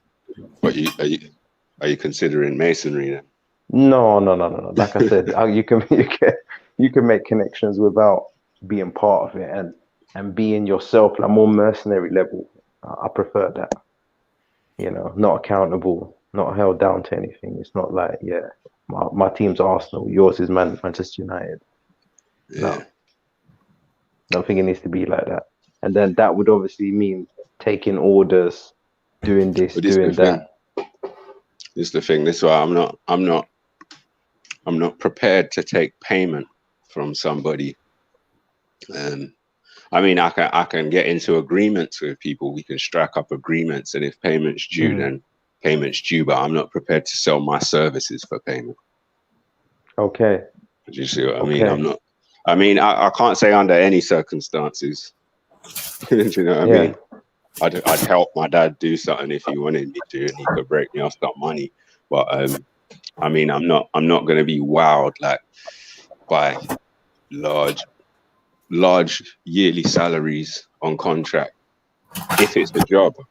If it's a contract I can give to my staff and my company get paid for a contract, that's fine. But I'm not. Do you know what it is though? It's like, I'm not even gonna lie. Like, I've been there. I dabbled a little bit in like corporate world, and it gets addictive, man. Because you get like, let's say you got your gym perks. Let's say you got your, for instance, like your pension. You know, you're putting towards that. Then your wage is always half decent. It's like it's not even so much addictive. What I won't allow is that, because look, you can get good money in some of these jobs. Like £150,000 a year is a ridiculous salary. Do you know what I mean? But for that price, you're somebody's bitch. Do you see what I'm saying? There's no way to escape that. Yeah, you got to put in work. At that price, you're building what they want you to build. Yeah, you're somebody's bitch. Yeah, and it's even to the stage where, like with me, it's like constant training courses, just filling your head. Like if you ever done that with anything of your own, or you know, it'll be mad. But it's like your whole life is dedicated to this thing. When I'm looking at the people that were around me, elderly guys and guys that was a lot older, I was the youngest, even though I don't feel young. And it's like, man, you guys gave your everything to this place, and it's like, this is a major corporation, and like, you know, if you left tomorrow, it wouldn't even matter. You'd just be replaced. It's a bit mad, but I do understand it as well. But then I think the benefits with family life, I don't think you're winning. I think you're sacrificing yourself maybe to allow your family to have it good, but you have got no life, absolutely no life. It's to the point where you're almost socializing at work, like you become better work friends because that is your life sort of thing. And I find that most people in that situation, if their integrity is challenged, then they allow their integrity to just evaporate, and they go with the money instead of the integrity. It evaporates daily. And if you're on a salary and you get used to spending that money and your saving plans ain't quite kicked in the way you initially planned to, and then someone's telling you some bullshit, and it's like you either do what the fuck they say or go looking elsewhere. A lot of people, I don't. For me, I'm the go elsewhere kind of person, but I'm not going to put myself in that situation for someone to put me in that position, and I have to go because I don't know. I'm old enough to know better. Do you know what I mean? I've had enough experience with people in the world and to know how shit works. Would you say that like internet sort of like based, not even calling it IT, you would say just more in front of a screen is where it's at for making money? If you don't have any money right now, then that is the place to be at. Yeah. Okay, because I would differ on that opinion. What would you say? I would say it's more like, if I was advising like young generation, I'd say it's definitely more like engineer kind of based. Oh, I thought you meant if you were just trying to make money right now, sitting on your hands. You mean what? Yeah. No, Okay. getting into something. Yeah. So if someone was going to ask me about education, getting degrees, I would say for the most part, I would advocate against it. The only time I wouldn't is if you're going to be learning how to build something. So whether that's like physical engineering, software engineering, and the only other exception to that might be something like maths. But then I just think you could just learn that on your own anyway. What could be learned in maths? It's just understanding. Everything. You just got to learn everything. It's hard to understand the world without understanding maths. Okay, and if you do learn it, you get put maths to the world. So definitely, yeah. Okay, so would you say maths is not straight lines then? You'd say maths is natural? I would say maths is straight lines, yeah. But I would say it's straight lines that you use to try and understand the circle, if that makes sense. Okay. Yeah, because obviously it's like, a lot of people say there's no straight lines in nature. So I'm just thinking like, do you think things were built with maths? Do you think like a tree was designed with maths? Yeah, but that doesn't have to be straight lines. No, because it's mathematical functions. So yeah, that's curves. Curves are mathematical functions. But could maths change spontaneously? No. What would you mean change the fabric of maths so it becomes something, so something that's true becomes untrue? Not really, just like, let's say for instance, we're using maths to explain the world. We know that things in the world can, let's say for instance, like a tree could fight off a virus. How would that be maths? A tree could what, sorry? Like it could fight off a virus that's obviously trying to attack it, or it could fight off other trees, like through roots, whatever the case might be. So how could maths, it's like you're giving consciousness to maths. Okay, so I would say I don't know much about viruses. What I do know is that viruses, I don't know if they always are, but can take the shape of, what would you call it? Tetrahedron shape formation of cells. Okay. So say 4-cell tetrahedron type setup. Yeah, so a virus, I don't know much about viruses, but I've heard mentioned before that viruses are tetrahedron shaped.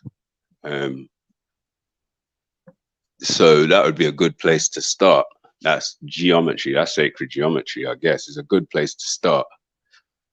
So you're linking it through shakes though. Yeah, That's because symbolic more. no, And then, not yeah, of really. course, we know triangles, you know, it has to have, the three corners have to have, you know, certain degrees. We understand that, but it's still symbols. Okay, so it's not symbols though. It's not. I'm not necessarily talking about symbol. I'm talking about, okay, so for example, you see they say that when a sperm fertilizes an egg, it goes through the process of is it meiosis first or mitosis first? I don't remember, but it goes from Yeah. 1 cell to 2, 2 to 4, 4 to 8, and blah blah blah.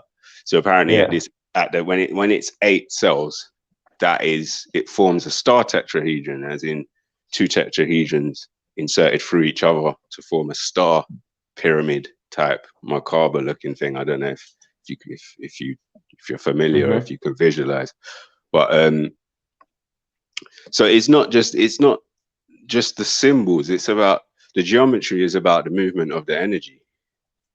Okay, but You see what I is mean? that just how you're viewing it? Is that just like, so, okay, that's, you're looking for a microscope and that's how it appears. Is that really, you know, is that just the perception of it, and have you just To taken a me, shape from it, okay, or? so it's more like a universal truth. It might be kind of hard to explain, but pretty much everything, any wonder of science or physics or maths today that somebody's derived from somewhere, they probably derived it by understanding the properties of triangles. You think so? Yeah, I know so. 'Cause once you get to trigonometry, you'll begin to see it. And once you get to calculus, it will be confirmed.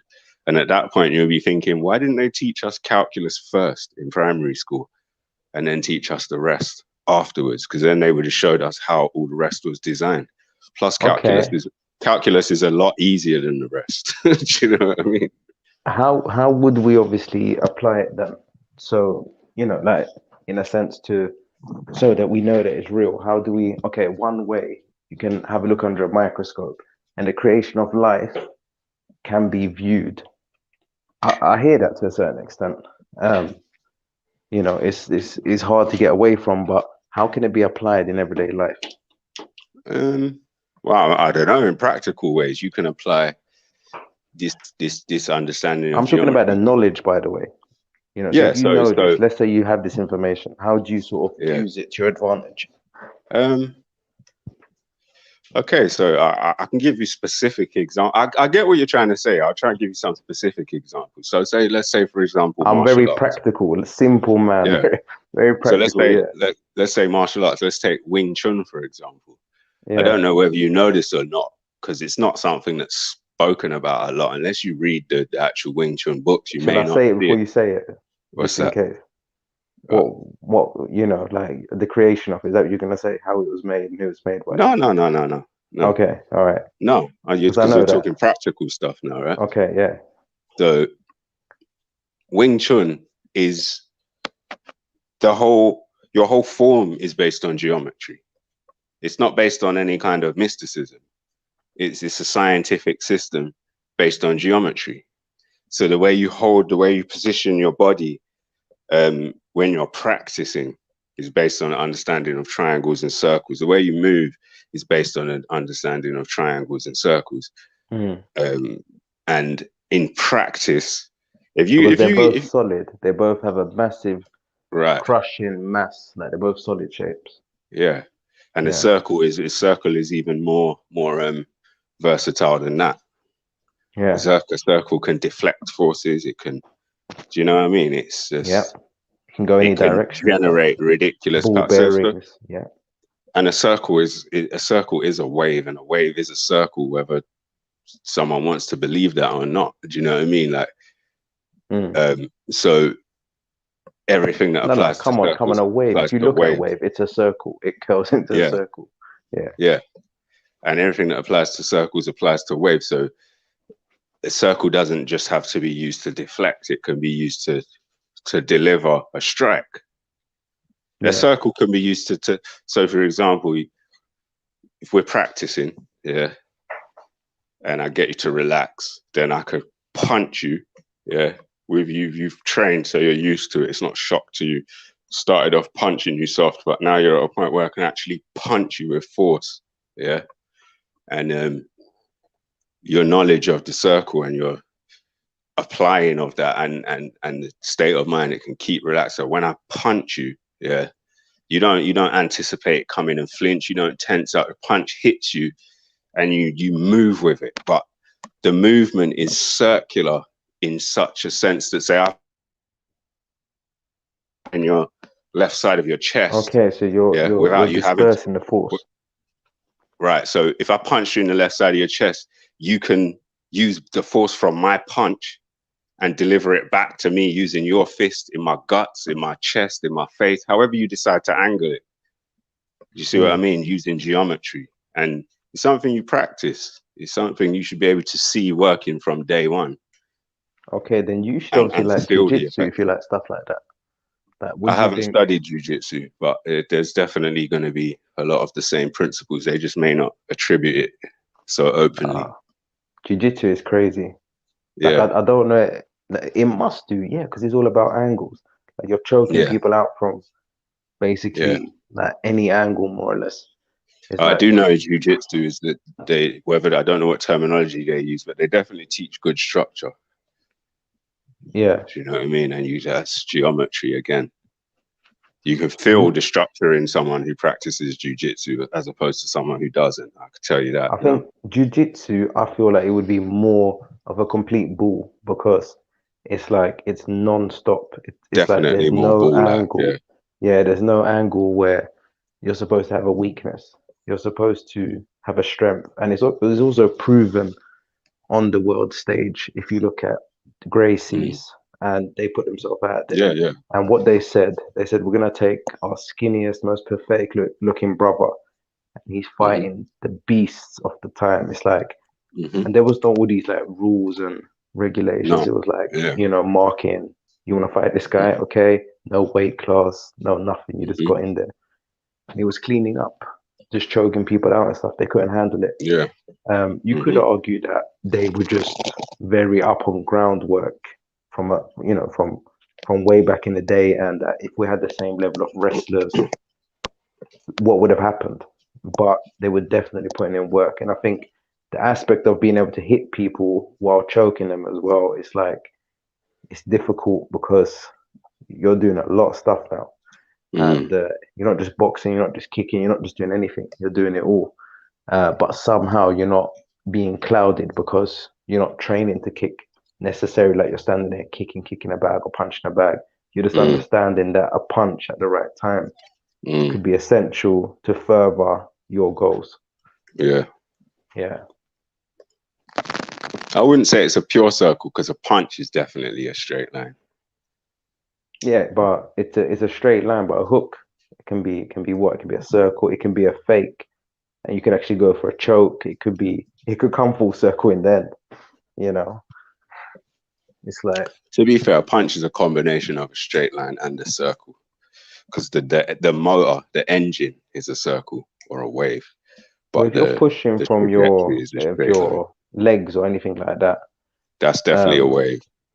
Yeah, that's a circle. Yeah, with the lip at the top. Yeah. It's mad. I don't know what your setup is or whatnot. I don't want to keep you up all night. You know. Yeah, man, it's cool still. I'm good still. I'm good to go. I'm good to stay for a little while. It's late. I'm just having a little drink right now. Just gonna roll a split. Yeah, man. What's the time? 2:30, 2:40. Yeah, either or, bro. I'm good. I'm sure we'll see each other again tomorrow. You didn't realize the time. It's kind of been slipping away, but yeah. No, I'll let you go, man. We're gonna catch up tomorrow anyway. So yeah, man. You know, I'll see you on the other side. Cool, bro. Yeah, man.